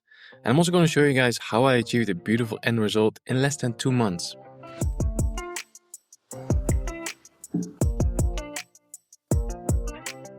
So this is the only tank that I don't keep in my aquascaping studio. This one is downstairs in the living room. Mainly because it doesn't fit in the studio, but also because it is still nice to have an aquarium in the living room as well, you know. So the ScaperLine 90, I've had this tank for a while now. I've made 2 layouts in it so far. This is going to be the 3rd one. First layout was a bit of a triangular style composition with a dwarf hairgrass carpet, a lot of stems in the background. Second layout was sort of like a planted Africa tank. So I had a lot of big hardscape with Bolpitis, Anubias, Red Lotus, Aponagitons, that kind of things. And then I stocked it with African fish as well. So we had the African butterfly cichlids, the blue-eyed Congo tetras, and the African banded barbs. All those fish are going to go back into the new layout as well. I've actually taken down that layout yesterday, so took everything out, cleaned the tank, so now we can have a fresh start. And before we start scaping, let's do a quick rundown of the equipment. So starting with the tank and the cabinet, this one is from Oase. They call this the ScaperLine. So these are available in 3 different sizes, 60, 90 and 100. This is the 90, so it's measuring 90 centimeters from left to right, 45 centimeters front to back, and also 45 centimeters tall. So the holes are roughly 200 liters or so. And then the light, this is the Skylight Hyper Spot. Basically it has everything that you want from an aquarium light. You can control over here your phone, you can make schedules, sunrise, sunset, change the intensity, change the color. It's amazing. And then underneath the tank in the cabinet, well, it's empty right now, but here I'm going to have the Oase Biomaster 850. Currently I have the filter running on a tank upstairs just to keep all the beneficial bacteria alive, you know. So it's quite a high-tech tank. I'm also going to be using CO2, and I want to start using this device again. This is a CO2 reactor, and it basically makes your CO2 invisible, which is funny because CO2 is invisible, it's a gas. But when you inject it into your tank, you always have these tiny micro bubbles coming from the diffuser. With this thing, you kind of fully dissolve the CO2 before it enters your aquarium. So it's quite interesting. I'm going to install it later. Let's first start scaping.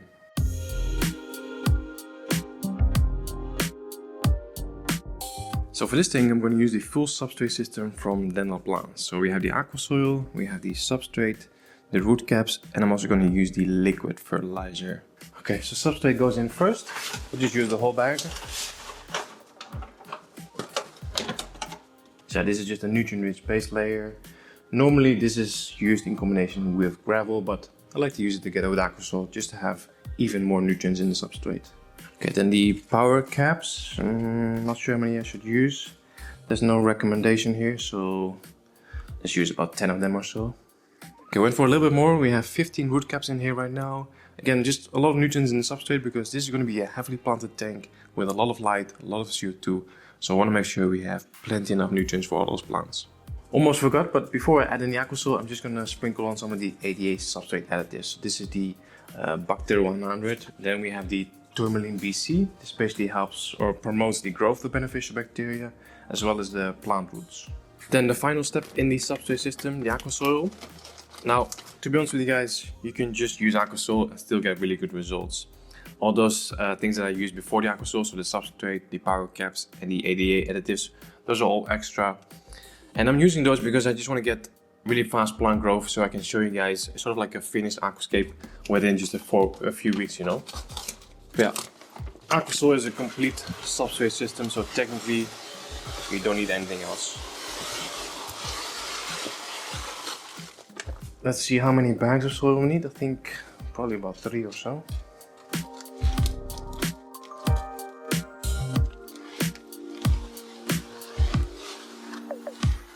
Okay, so that's 2 bags in. Could be enough, but I think we need a little bit more. Yeah, I have a small 3-liter bag, and I think if we add this one, then we're gonna have enough substrate.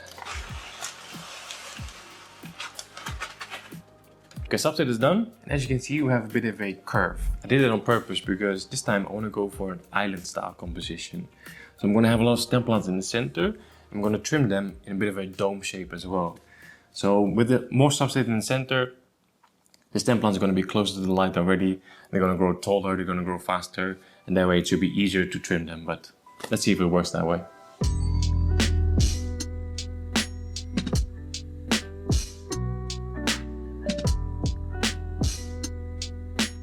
Quite like how this looks already. I recently went hardscape hunting to one of my favorite shops here in the Netherlands called Ocean and Lake. And they had a new type of hardscape called Black Root. It looks a little bit like regular spiderwood, but then just a bit darker. So they had some amazing pieces. I made a little composition in the shop and I basically brought everything home.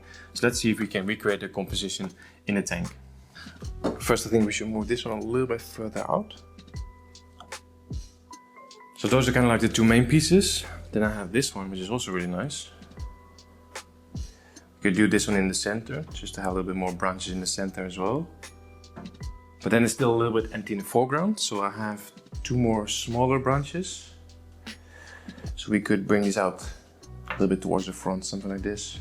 And then one over here as well. This is kind of how I had it in mind. I'm just gonna like have a look at it, play around a little bit more until I'm completely happy with it.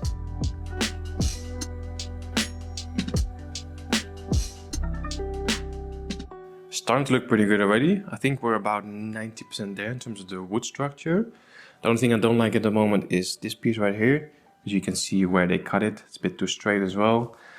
I also need to add in some rocks because otherwise, yeah, I mean the wood is gonna float, so we need to glue it down to something heavy.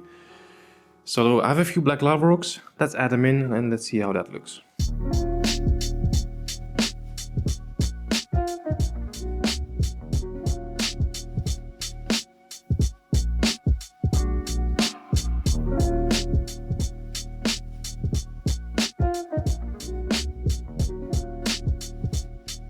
Well, I don't know about you guys, but I quite like how that looks already.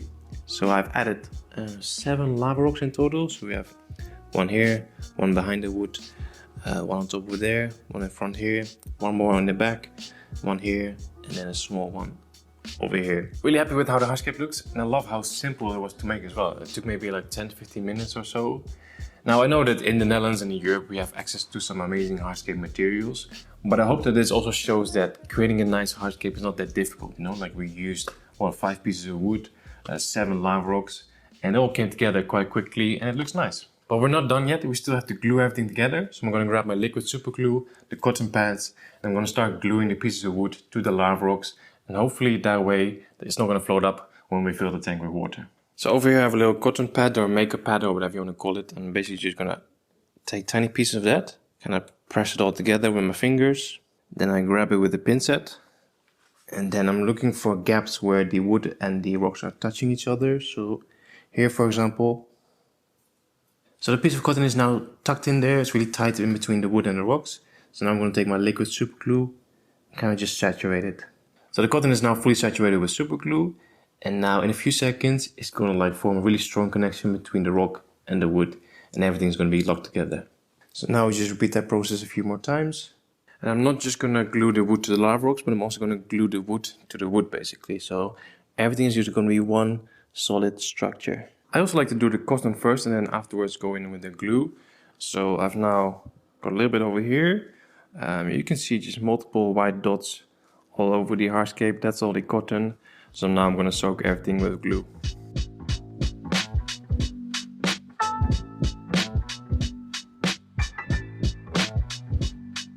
And because the hardscape is completely black, those white cotton pads, they really stand out. So I want to cover them up. So I've just taken a little bit of aquascape from the tank and kind of crushed it into a little powder. So now I'm going to add a little bit more super glue on top of the cotton pad, sprinkle some black powder on top of it, and then we shouldn't see the cotton pad anymore.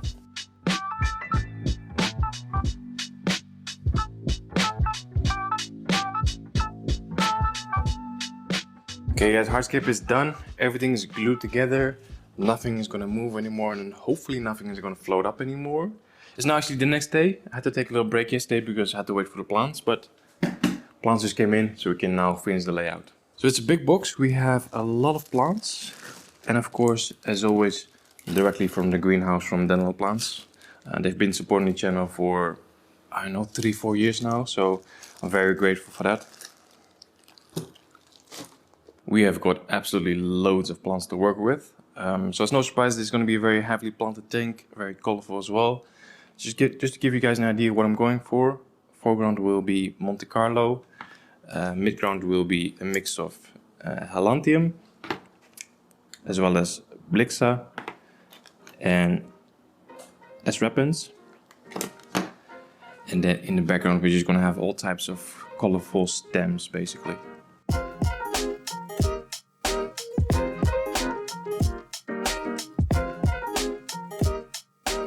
So I've just finished preparing all the plants and I've actually saved all the labels.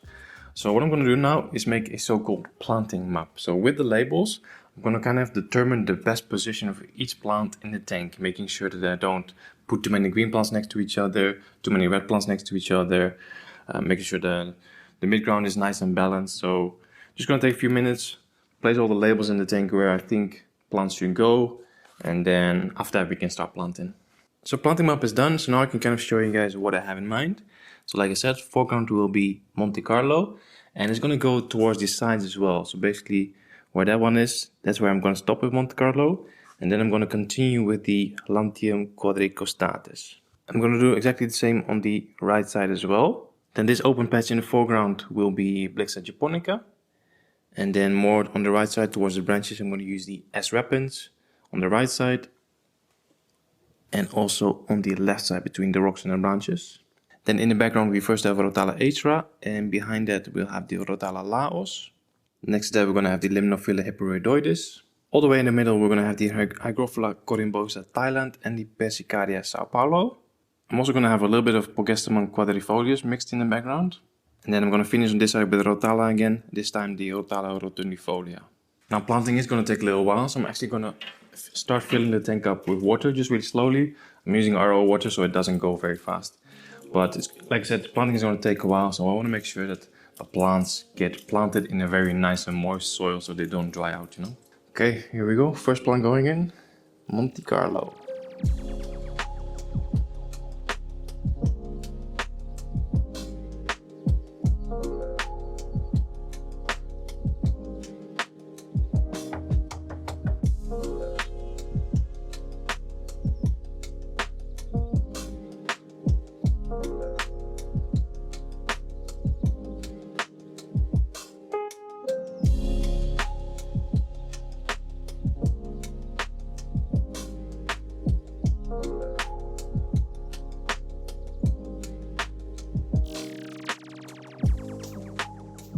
Okay guys, planting is done. That was quite a big task, but I really enjoyed it. I'm saying done for now because we don't have anything really on the hardscape, on the wood just yet. I do have a few pots of Boost Valandra, the Serum Blue Brown and the Red Scorpio. But if I add those boosts right now, they're for sure gonna melt because they just don't like a new setup. So I might add them later, but I'm also not really sure yet what I wanna do with the wood. If I wanna cover it up or just leave it open. So this is the planting now. I'm gonna see how it looks in a week or in 2 weeks, and then we can always make some adjustments.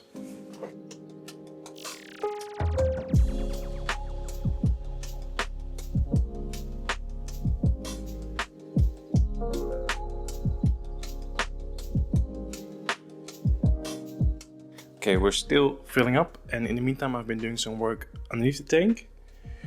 So I first mounted the CO2 reactor, placed the CO2 bottle and connected that to the bubble counter, which is this one over here. Now I've placed the filter, and now I need to connect everything with tubing to the lily pipes.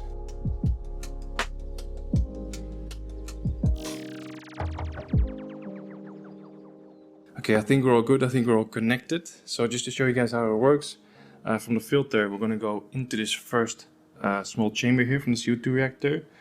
And then it's going to get pushed into this second chamber. That's where the CO2 and the water will get mixed. And then on the bottom, there's another pipe, and that leads up to the aquarium to the outflow. And then it's just simply going to go back into the filter over here. So it's quite simple actually. So the only thing left to do now is to check if everything is well connected and there is no leaks. So hopefully when I prime the filter, it's also going to fill the CO2 reactor with water, because that's what we need. All filling up. You can see water coming in here. Let's just plug it in and see what happens.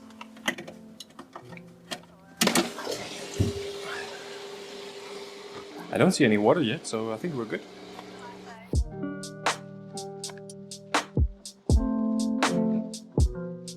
So now that the filter is up and running, it's also a good idea to add in some minerals, because so far I've just been adding pure RO water, and the plants and the fish still want some calcium and some magnesium. And this is by the way APT Sky, a water booster. So this adds calcium, magnesium, iron, trace minerals for optimal GH levels. I have a link in the description for this one, as well as a discount code.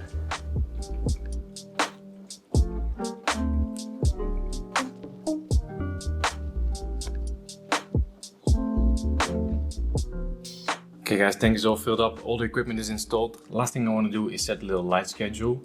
Because this is a freshly planted tank, I don't want to go for a very long photo period, so I'm thinking roughly 6 or 7 hours maximum. So I'm going to do that in the Skylight app.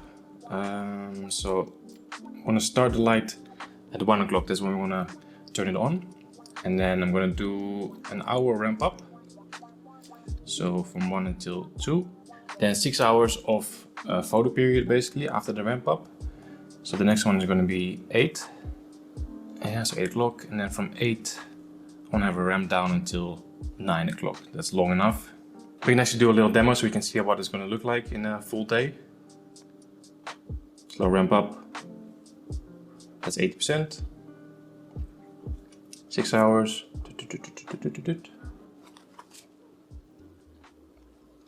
And then we get to 7, then when we get to 8, we want to start ramping down again. I think that's good.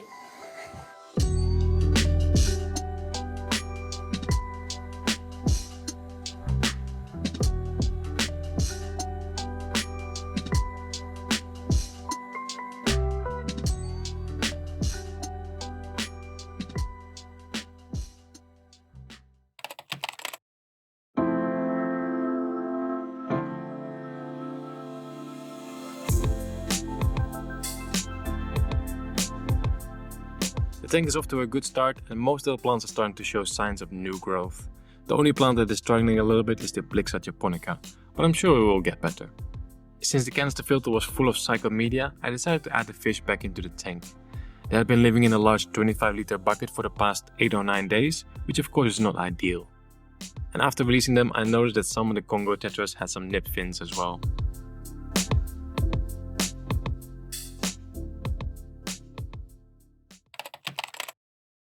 A week later, all the fish were doing much better and their beautiful colors are starting to show up again.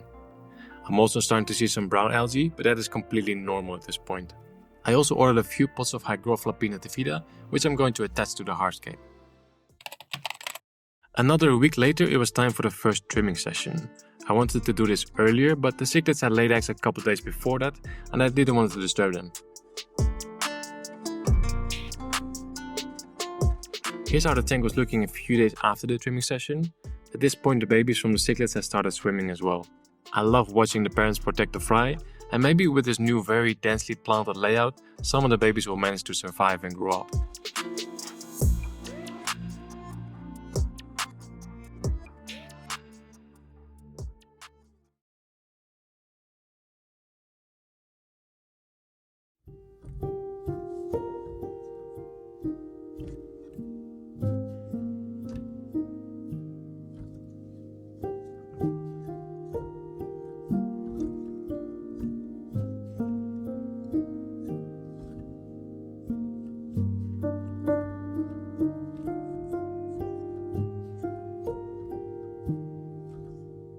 And here we are on day 54. Right now the tank is doing really well, there's barely any algae left, and most of the plants are looking super healthy.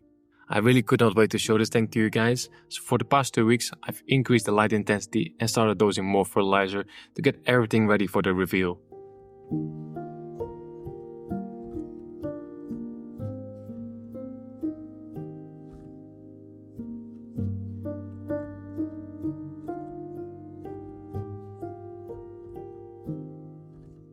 Unfortunately, none of the cichlid babies survived, but the parents keep trying, so let's see what happens.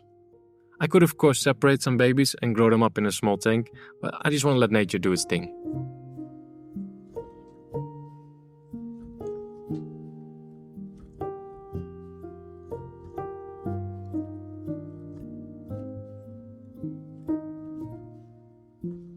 So at the moment I have 8 blue-eyed Congo tetras, 9 or 10 African banded barbs, 2 males and 2 females of the butterfly cichlids, 4 otocinclus, 1 bristlenose pleco and 1 Siamese algae eater.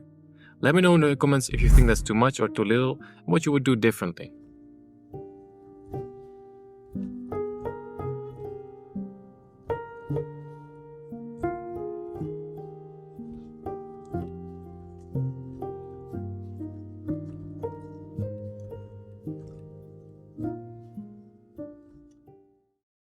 So yeah guys, almost 2 months to go from start to finish. Tank is not finished yet. There's definitely still things that we can improve. There's a couple plants in here that are not doing so well. For example, over here we have the Hygrophila deccanensis. Somehow seems to be struggling a little bit. I've also added some Hygrophila araguaia in the foreground, which is also not really growing very well. And I think some of the plants in the background could be a little bit more dense, but yeah, that just takes time. Overall, with this result after just 2 months, I'm quite happy with it. So let me quickly talk you guys through how I'm running this tank at the moment in terms of light, CO2, fertilizers, maintenance, all those things. Let's start with the light. It's now on from 1 p.m. until 9 p.m. 1 hour ramp up, 1 hour ramp down, and in between that it's on 100% intensity. I think we started with an hour less and also less intense. So I've increased the intensity and I've also actually lowered the light. So I'll overlay a clip from day 1. You can see that the light is significantly lower, closer to the water surface. Then the CO2, of course I'm still using the CO2 reactor. The CO2 bottle is behind the filter, you can't really see it. CO2 starts at 10 a.m, so actually quite early, and it stops at 8.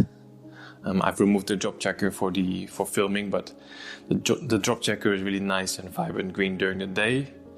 Still really happy with the CO2 reactor. It's definitely making the water nice and clear. No CO2 micro bubbles. Okay, then fertilizer. As I mentioned in the beginning of the video, I'm going to be using the Dental Plants Liquid Plus. I'm not sure what's the recommended dose here. I actually never checked. So for 200 liter tank, it's 10 pumps per week. I think I'm adding much more. I think I'm adding about 3 to 4 pumps per day. Then I'm feeding the fish, I would say once or twice per day. Recently got a few samples from Oase with the new organics line. So I have some granules, I have some flakes, quite a big variety actually. So I'm feeding mostly that, and then I'd say twice per week I would feed some frozen food. And then maintenance is just once per week. I'm doing quite small water changes in here actually. I'd say I usually just remove about 40 liters of water and then I just refill with pure RO, add some minerals, and that's it. Of course, I clean the glass as well. And I think once in 2 weeks I'll clean the glass lily pipes. And then of course trimming when needed. I think so far in these past 2 months I've done 2 trimming sessions, but I've only trimmed the carpet once. I think it's just the stem plants in the background that have been trimmed twice. I remember how at the start of this video I mentioned that this was the only tank downstairs in the living room. It's not exactly the case anymore. We now have the saltwater tank over here as well, but more of that in the future video. Guys, this is the end. As always, thanks for watching. Don't forget to smash that like button and I'll see you in the next one. 2 years ago I made a very large no filter vase aquarium. I really loved that build and apparently you guys loved it as well because that video got over 350,000 views. That seemed like a good enough reason to do another one. But this time I'm going to add a special feature to make sure we can view it from all angles. So let's start with the vase itself. I had to buy a new one because the old one had too many scratches. The new vase is slightly smaller but still a really good size. The height is 35 centimeters and almost 14 inches and the width is 30 centimeters and almost 12 inches. Now I'm not very good at math, but if I have to leave this calculator, that should still give us a total volume of almost 25 liters or 6.5 gallons. There will be links below to everything that I'm using for this no filter vase, so make sure to check that out. Now when you're buying a vase, make sure that the glass has a reasonable thickness. The cheap ones are usually really thin, and I wouldn't feel very comfortable filling them all the way up with water. Also pay attention to small imperfections. This one for example has a little bubble, so I make sure that side is at the back. Basically the only piece of equipment you really need is a light. I'm using an 8-watt LED light which clips nicely onto the glass. This is actually the same light that I used 2 years ago, so it's a proven performer.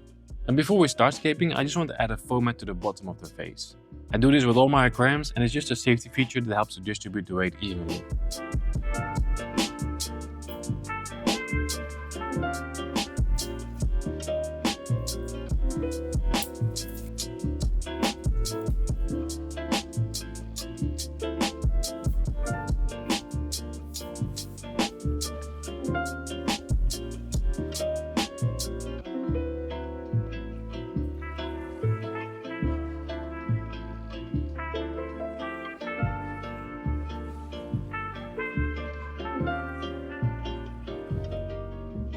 Okay, so let's begin. The first step to a healthy ecosystem is a nutrient-rich and active substrate. I'm going to keep it really simple this time with just aqua soil. I love this stuff because it is so easy to work with. Simply open a bag, pour it in, and you can start scaping. For the hardscape, I'm going to use dragonstone. This is one of the most popular rocks used in aquascaping, and you should be able to find it in most shops. Just make sure you rinse it well beforehand because the holes are usually filled with a lot of clay. Besides the dragonstones, I'm also going to use a few pieces of wood. This will add some height to the layout and give us more place to attach moss and ferns to.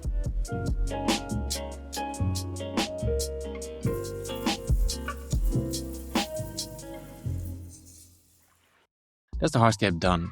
I like how it looks and I've only used 4 dragonstones and 3 pieces of wood. The only thing left to do now is to glue everything together. If we skip this step, the pieces of wood are going to float up when we fill the vase with water. I always use tiny pieces of cotton and wedge them in between the 2 points that I want to connect.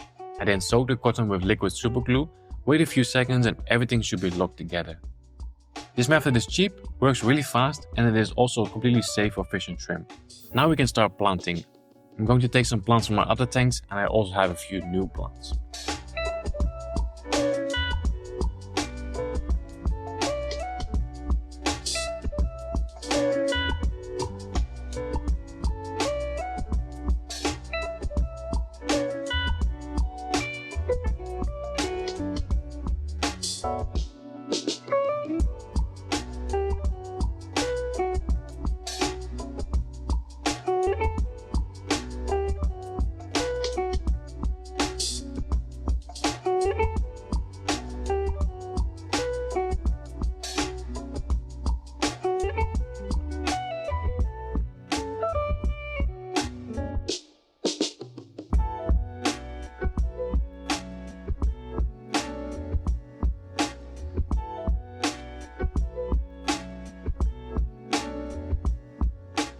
Here's how the vase is looking immediately after planting. So I'm not going to use a filter, but I do want a little bit of flow. So that's why I'm adding this tiny USB pump. This is totally optional, but you can find these on Amazon for less than 10 bucks, and they're very quiet. That little bit of flow is just going to add some natural movement to the layout. It will also help keep the water quality in check. I highly recommend to use some floating plants as well. They will help soak up excess nutrients released by the aqua soil, and they grow quite fast, which helps to establish a brand new setup. To kickstart the nitrogen cycle, I'm also adding in some ram's horn snails. These guys will help keep the vase nice and clean, and the tiny amount of waste that they produce is converted into nutrients for the plants.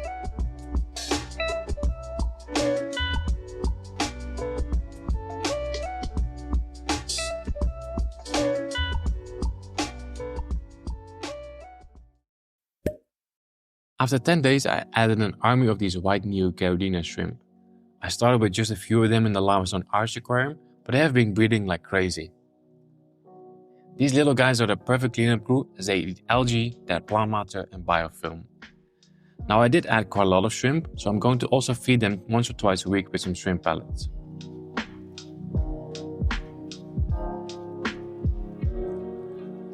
Now at the moment the vase is situated between two other tanks, so I can't really see what's happening on the left or right side. So I want to see if I can make this vase rotatable. After browsing through Amazon for a little bit, I found this heavy-duty aluminum alloy rotary bearing plate, which should do the trick. It arrived the next day, so I quickly unpacked it, drained most of the water from the vase and placed it on the bearing plate, and it works perfectly. The vase can now be rotated with minimum effort.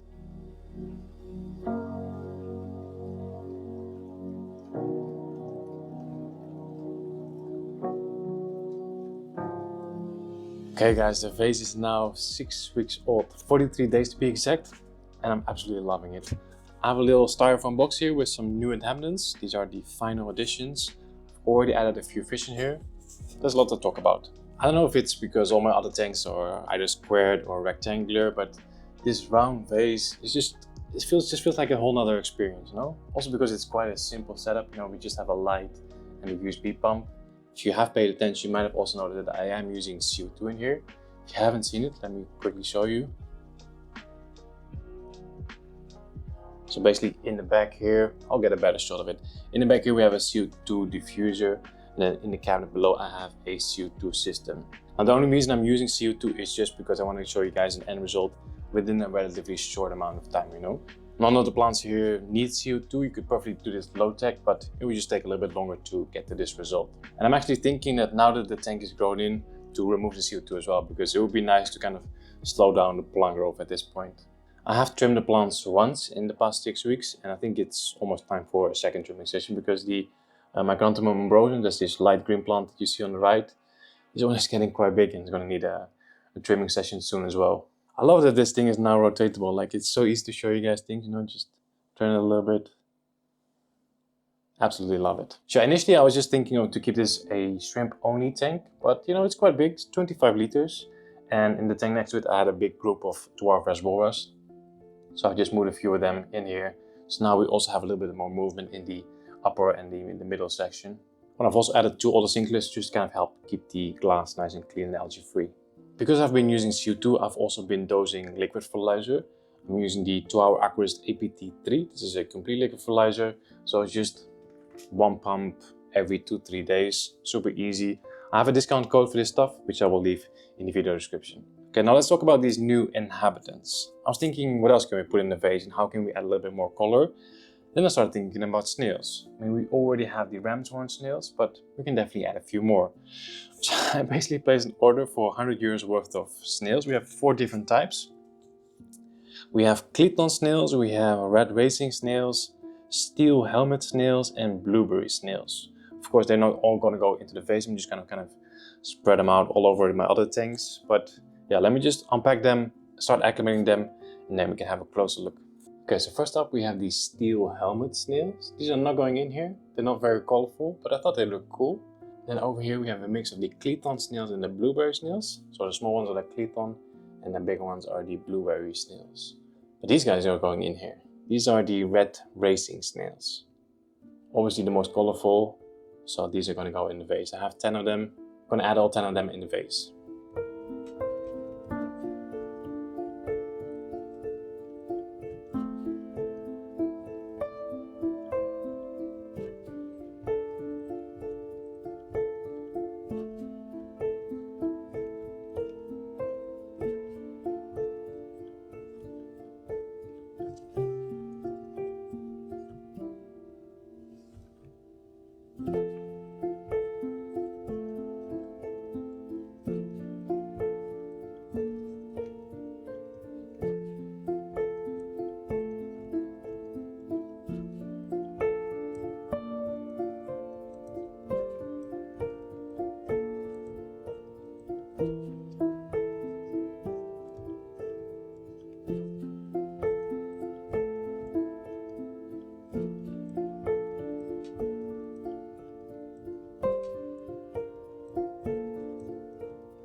In this video, I'm going to show you guys how I built this really easy to maintain shallow pond aquarium for some beautiful guppies and other live bearers.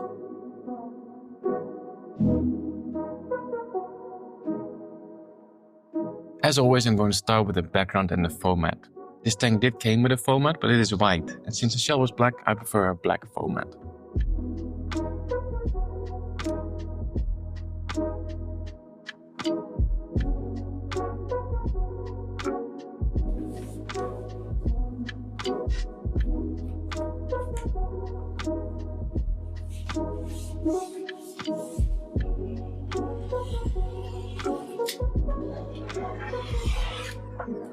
For the background, I bought this static window film. I normally always buy the cheaper self-adhesive stuff, but I wanted to try something else. Now, to be honest with you guys, I prefer the self-adhesive one. It just sticks better to the glass, whereas the static one comes off pretty easily.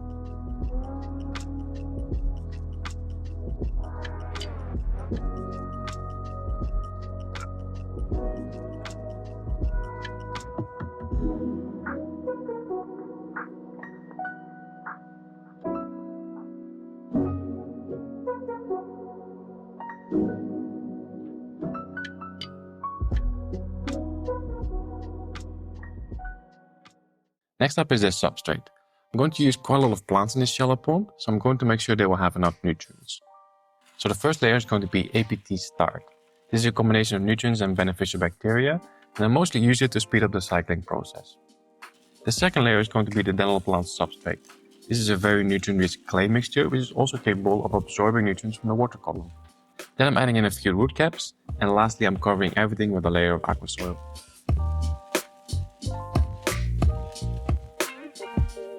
Moving on to the hardscape, I basically just want to make a nice looking structure with wood and rocks. The rocks can stay fully submerged, but I would like the wood to come out of the water so I can attach plants to it. The rocks are a type of lava stone, and the wood is called dragonwood or honeycomb wood. I've used these pieces once before in a bigger shallow tank. If you haven't seen that video yet, I will leave a link in the top right corner of the screen. Now those pieces of wood were a bit too big for this tank, so I used a very blunt saw to cut them in half.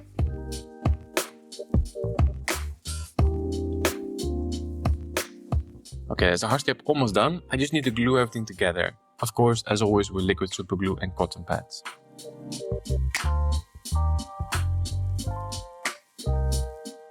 Five minutes later and everything is stuck together. If you haven't used the super glue method yet, I highly recommend you give it a try. I'm adding a little bit more aqua soil in the back, and in the front I'm going to make a barrier with some small lava rocks.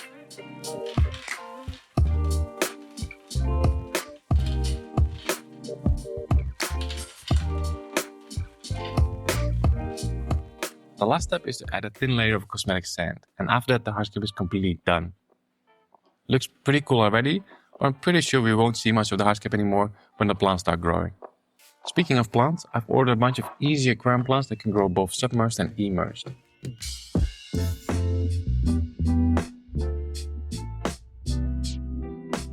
The first batch of plants is just going in the back pocket where all the nutrients are.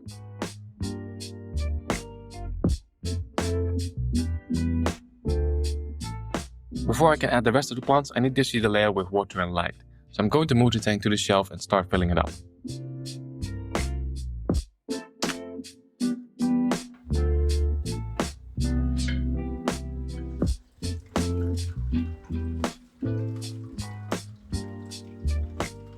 For the light, I'm going to use this freshwater blaze from Aquillumination. I also use this light on the Lava Rock Arch aquarium, and the plant growth is amazing. I've modified it a little bit so I can clamp it onto the shelf above the tank.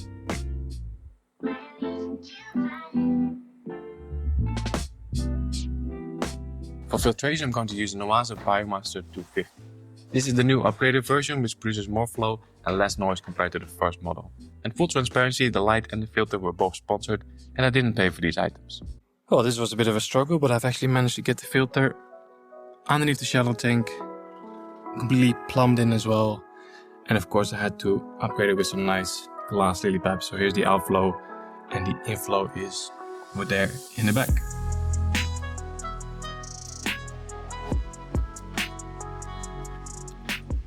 Okay, light and filtration sorted, so now let's add the rest of the plants. I have some really nice Crypt Parva, which is very slow growing and perfect for the shaded areas. Then along the waterline I'm going to plant some HG Cuba. This normally will be planted into the substrate, but with enough light and some nutrients in the water column, it will grow attached to hardscape as well. On the left and right side I'm planting some hairgrass and a type of pennywort. Now a shallow pond like this really needs some floating plants as well, so I'm also going to add in some redwood floaters.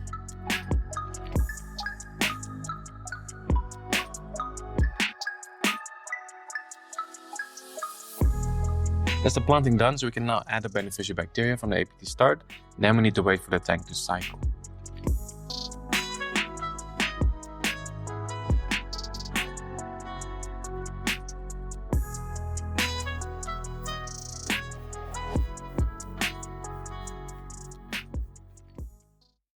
Two weeks have passed and the top section of the shallow pond is starting to look pretty good already, but the lower section is covered in brown algae. Now don't worry, this is completely normal and I was totally expecting it. It's actually a good thing because it means we can start adding in the first inhabitants.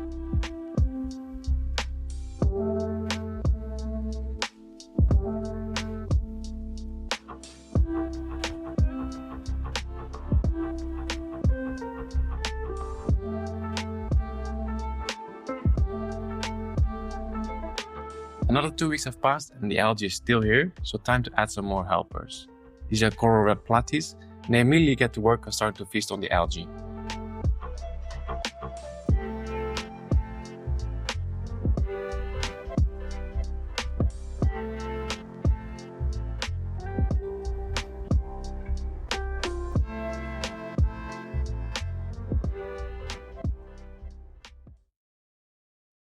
Okay guys, this shallow pond is now almost 10 weeks old. I think roughly 10 weeks old, I'm not exactly sure. I set it up on the 5th of September and it is now 14th of November, so more than 2 months later. And this thing just keeps getting better and better.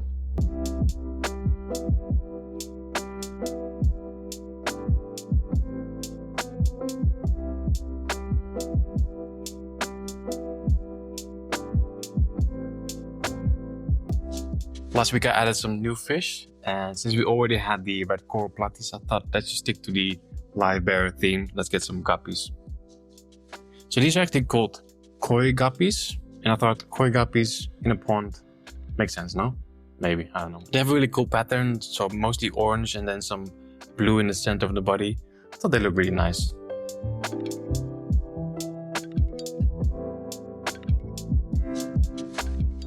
I've also last week installed a second light, especially the Hydrocotyl verticillata, which is this plant with a round leaf, was starting to block a lot of the light.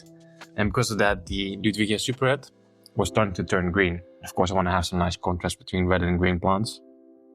So I've now installed a second AI blade here. Completely unnecessary, but I had this light lying around and my electricity bills are already up to the roof. So why not just add another light? The only thing I don't like about this shallow tank is that I've somehow managed to get some duckweed in here. And I mean, if you know duckweed, you know that how fast it grows. It's also impossible to get rid of it because it just gets stuck in all the immersed plants. But then again, you know, it's a pond style aquarium, so I guess a little bit of duckweed is just part of it.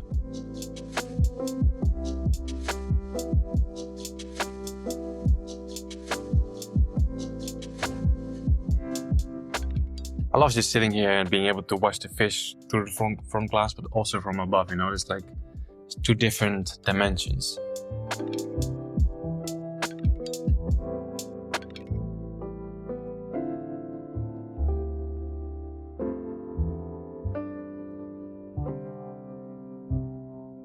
The good thing about pond style setups is that they usually run very stable, especially with this kind of setup where you have a lot of immersed plants.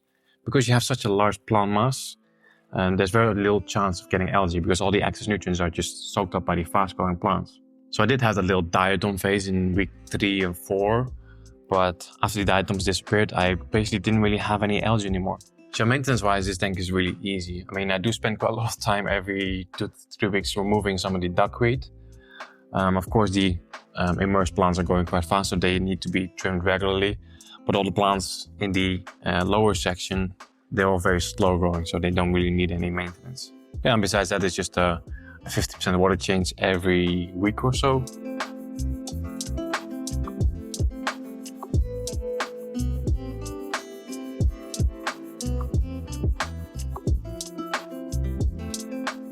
So when I started this aquarium, I was spraying quite regularly with this APT Dew. It's like a nutrient spray. but I think after 2-3 weeks it kind of stopped. I don't think it's really necessary. I mean, there's a few plants here and there that look a little bit dry, so maybe they could look a little bit better if you would spray more regularly, but I think overall the tank looks pretty good without spraying. I am dosing liquid fertilizer as well, so this is APT3, which is a complete liquid fertilizer. So basically just 1 or 2 pumps every few days or whenever I remember. I'm not very consistent with dosing, but I do dose every week. And again, as always, if you want to use these products, there's a link and a discount code in the video description.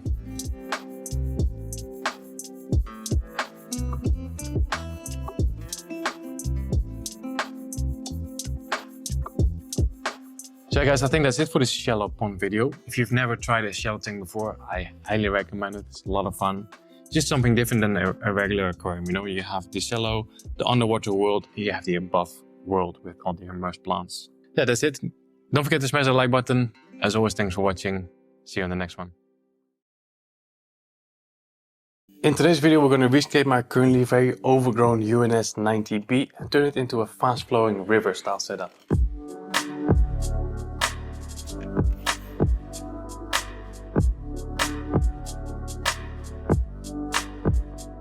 So roughly 6 months ago, I released a video called I copied the most famous shallow tank on the internet. And in that video, I tried to recreate Crimson Sky by James Findlay. It's a very famous shallow tank. Everybody knows the Green Machine as well. So it was a fun video to do. And the escape turned out quite nice. Not exactly like James Findlay's Crimson Sky, but still looked pretty good.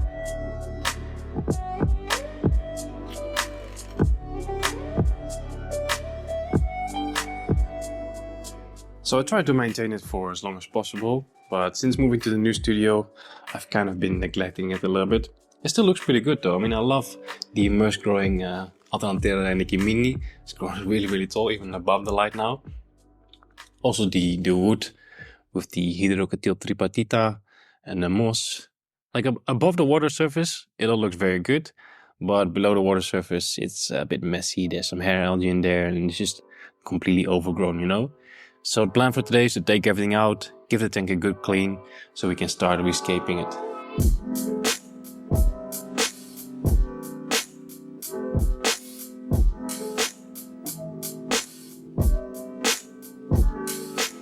So it's quite a simple process, it's just a little bit messy.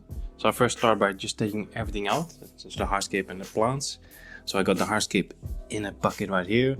I'll bring this bucket outside, let the hardscape dry out, and then we can reuse it again for a new layout if you want. In the trash bag here I have all the plants, so the plants are not going to be reused, so this will just go in the trash. So then the next step is to drain as much water as possible, I would say about 75%. I'll catch all the fish because we still have a bunch of amber tetras and red cherry shrimp in here, so I'll catch them and they're going to be moved into the tank next to it, the 60U with the crypts. Because in here we currently just have some blue neon red eyes or whatever they're called. So this tank could definitely use a little bit more fish, so I'll move the fish in here. Then we can take all this substrate out, clean the glass, and then we can start with our new layout.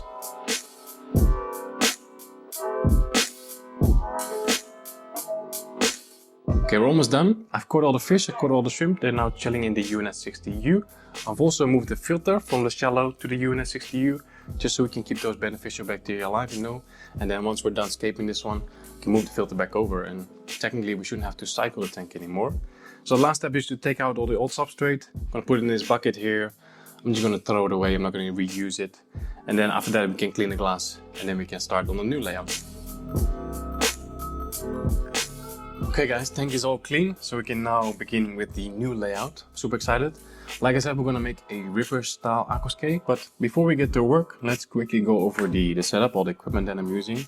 So starting with the tank, this one is from UNS, it's the UNS 90B. So it's measuring 90 centimeters from left to right, it's 25 centimeters tall, and it's only 20 centimeters front to back. So it's quite an interesting size, a little bit difficult to escape and get some decent sense of depth, but we're gonna give it another try. Then the light is from Skylight, it's the Hyperbar. It's a very powerful light, app controlled. You can change different colors, you can make schedules with like sunrise, sunset. Really good light. Then behind me I have a CO2 system. I'm using a 2 kilogram pressurized cylinder with a, I think it's a strideways regulator. And then for the filter I'm using an external canister filter from JBL. And on the return I also have a inline CO2 diffuser. Now normally I always start by adding a background to the aquarium. And I always use this, this plastic window film. I was thinking of doing the same for this tank, but I think I changed my mind. I think for this tank I kind of just want to keep it see-through. I quite like the green color behind the tank, so no background for this one.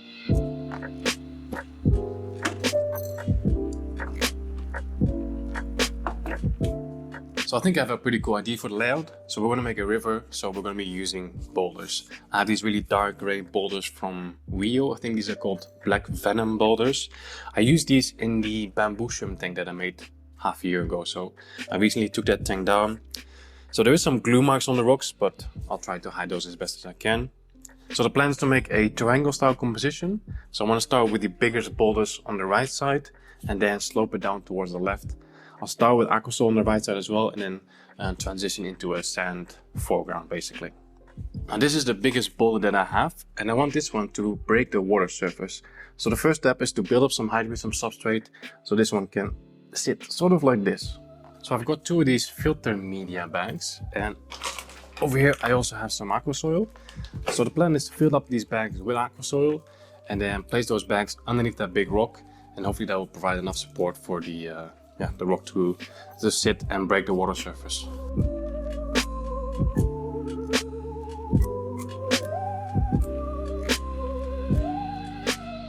That looks stable enough. Okay, so the first rock is in. Now before I add in more aquasol, I want to add in some other substrate nutrients and additives. This is going to be quite a heavily planted river style aquascape, so I want to make sure that the substrate is full of nutrients. So first thing that's going in is the Betta plant substrate. This is just a very nutrient rich base layer, so it's going to go underneath the aquasoil.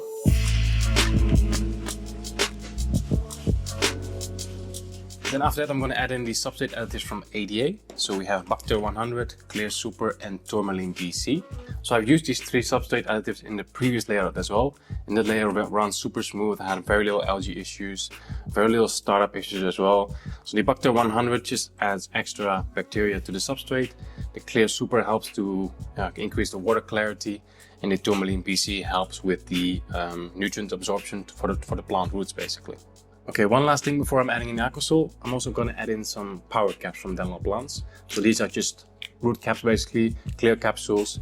So I'm going to take like 5 or 6 of them, open them up and sprinkle the contents all over the base layer. So these are just more extra nutrients. I just like to have a lot of nutrients in the substrate and then that way I can just dose very little liquid fertilizer. And over the years that just seems to help me with algae. If there's very little nutrients in the water column, then there's just less chance of you getting algae issues, So a lot of nutrients in the substrate, very little nutrients in the water column. That seems to be working well for me. So I'm using the aquasol from Betta plants, obviously because they're my channel sponsor. But I also really like this one because it doesn't release a ton of ammonia like some other brands. So if you miss a few water changes, it's not really a big deal.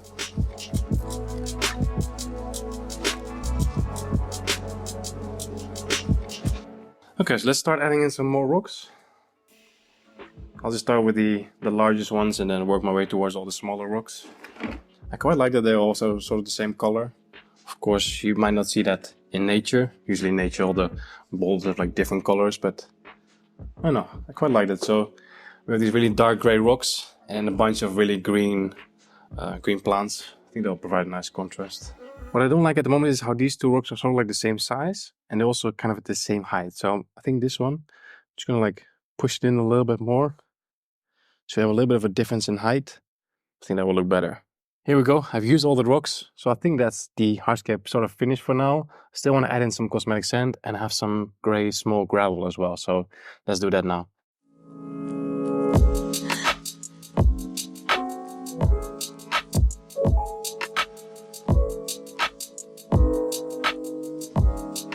Okay guys, I think that's the hardscape completely done. I'm really happy with it. I think it looks very good, it looks very natural. So the reason I only have sand and gravel here is because with the planting, I want to have very dense planting on the right side and gradually moving towards the left side, it will become more open. So where the sand and gravel is, there will be very little planting. On the right side, they will be very densely planted.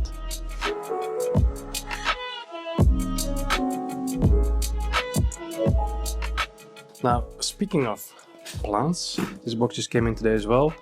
A big box full of fresh plants straight from the greenhouse from Dental Plants. I'm doing a few projects this week, so not everything in this box is for the 90p. Okay, so here we have the selection for today. This is actually 75% because I had to order 2 more plants that are just not available in the Dental Plants assortment, but I really wanted to use them. So we have dwarf hairgrass, Eleocharis pusilla. We have Helantium telnum red, Helantium telnum broadleaf. We have Eriocaulon cinerum, and we have a floating plant, of course, the Salvinia minima.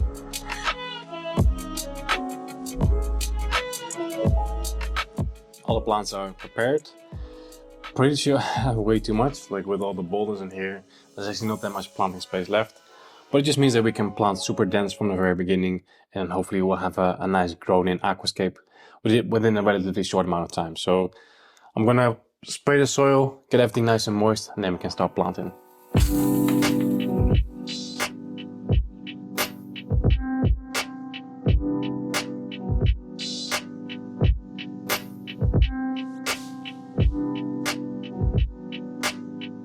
So first plant going in is the dwarf hairgrass. And I'm thinking to start kind of here and then go in a line sort of diagonally and finish somewhere around here in the background. Keep this foreground with stands mostly open and then just have grass along the entire diagonal line. Might be difficult to plant in the sand though, but I think it should be possible.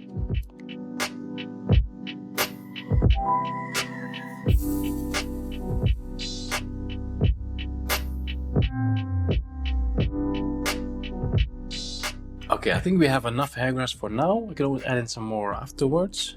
But I'm already loving the green contrast against those dark gray boulders. So next up, I'm going to plant the Helantium, both the red and the broadleaf. So this is the Helantium red. Quite a narrow leaf. Obviously still green as well. And then this is the broadleaf. As you can see, there's quite a big difference already, but once they start growing, you'll see an even bigger difference. The broadleaf will get even broader. The red will get a little bit longer and more narrow. And of course red as well.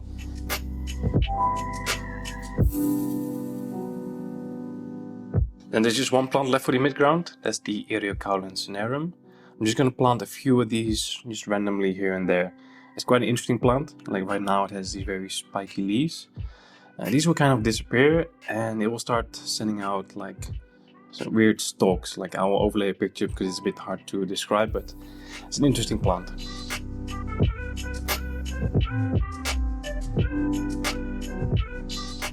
So the other thing I have to do is the background. And for that I have 2 plants that were not in the Dental Plants assortment. One of them is the Vallisneria nana. So this is just a very small Vallisneria that's gonna kind of like lay on the water surface. I think that will look really good, especially in the current, you know. The other one is the Eleocharis montividensis. Kind of similar to the Vallisneria, but this one has a much more firm leaf. So I'm thinking the plant is in the background and hopefully it will kind of grow upwards and actually out of the water as well. Not sure if that's going to happen, but just want to give it a try. So the Vallisneria is going to go sort of in the middle background, or sort of the middle background. And the Eleocharis will go all the way in the on the right side. Okay guys, I think that's the planting done. I just have 1 cup left. That's the Salvinia minima, obviously a floating plant. So we first need to fill up with water. Let's do that right now.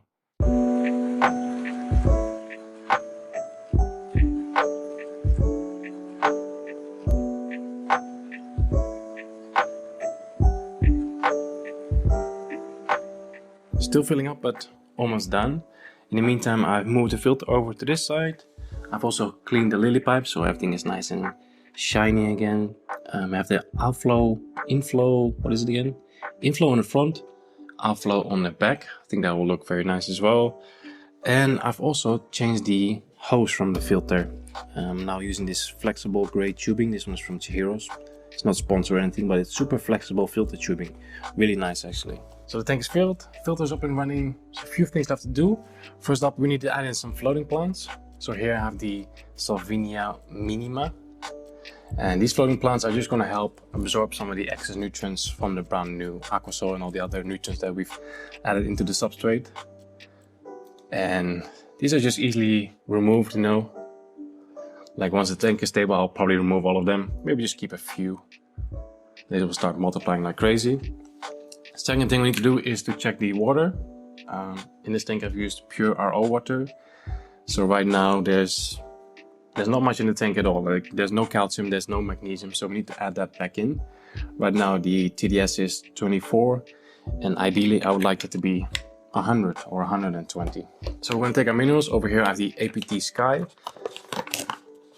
So this is calcium, magnesium, iron, some trace minerals for optimal GH levels. So we're just going to take our scoop and I'm going to pour it into the flow so it's dissolved easily. So I'll just let that dissolve a little bit, and then in like 10 minutes I'll check again. So right now it's already 29. That will slowly creep up to hopefully 100. If not, we'll just add a little bit more. I will leave a link for this stuff in the video description, and I have a discount code as well, which will give you 15% off. And a small portion of the sale will actually go to me. So if you want to support the channel, you can buy the APT Sky or APT fertilizers. If you want to support the channel, that's the way to do it.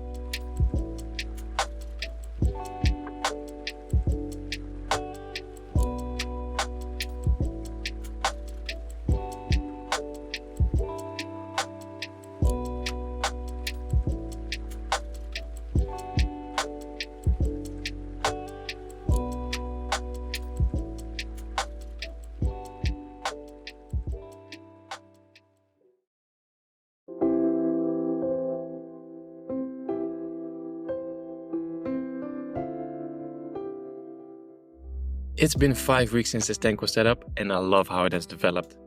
The plants have grown and started sending out runners, and the rocks are slowly being covered by algae, which I think looks very natural.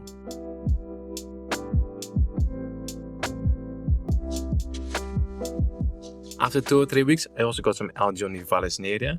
That was not supposed to happen, but after fine-tuning the CO2, it slowly disappeared.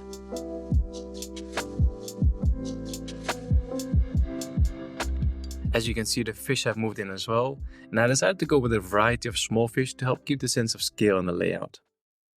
I first added a small group of dwarf emerald reservoirs and exclamation point reservoirs. The emeralds are still a bit small, but will get more blue as they get older.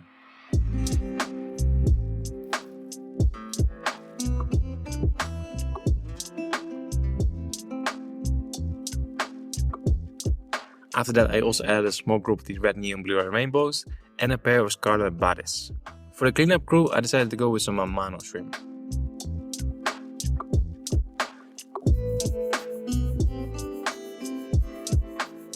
So we already have quite a few inhabitants, and the tank is only 45 liters or 12 gallons. But I really wanted some gobies or loaches in this tank as well. And after visiting a few shops, I finally found something that I think is the perfect fit for this tank. Spotted Borneo suckers.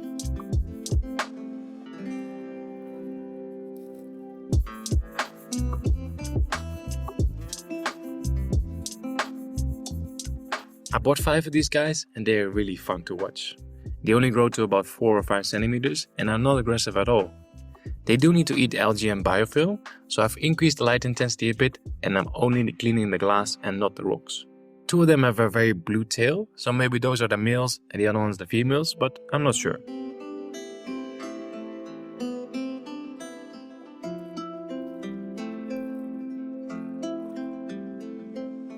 So I'm really happy with this new addition to the studio, and I hope you guys like it as well.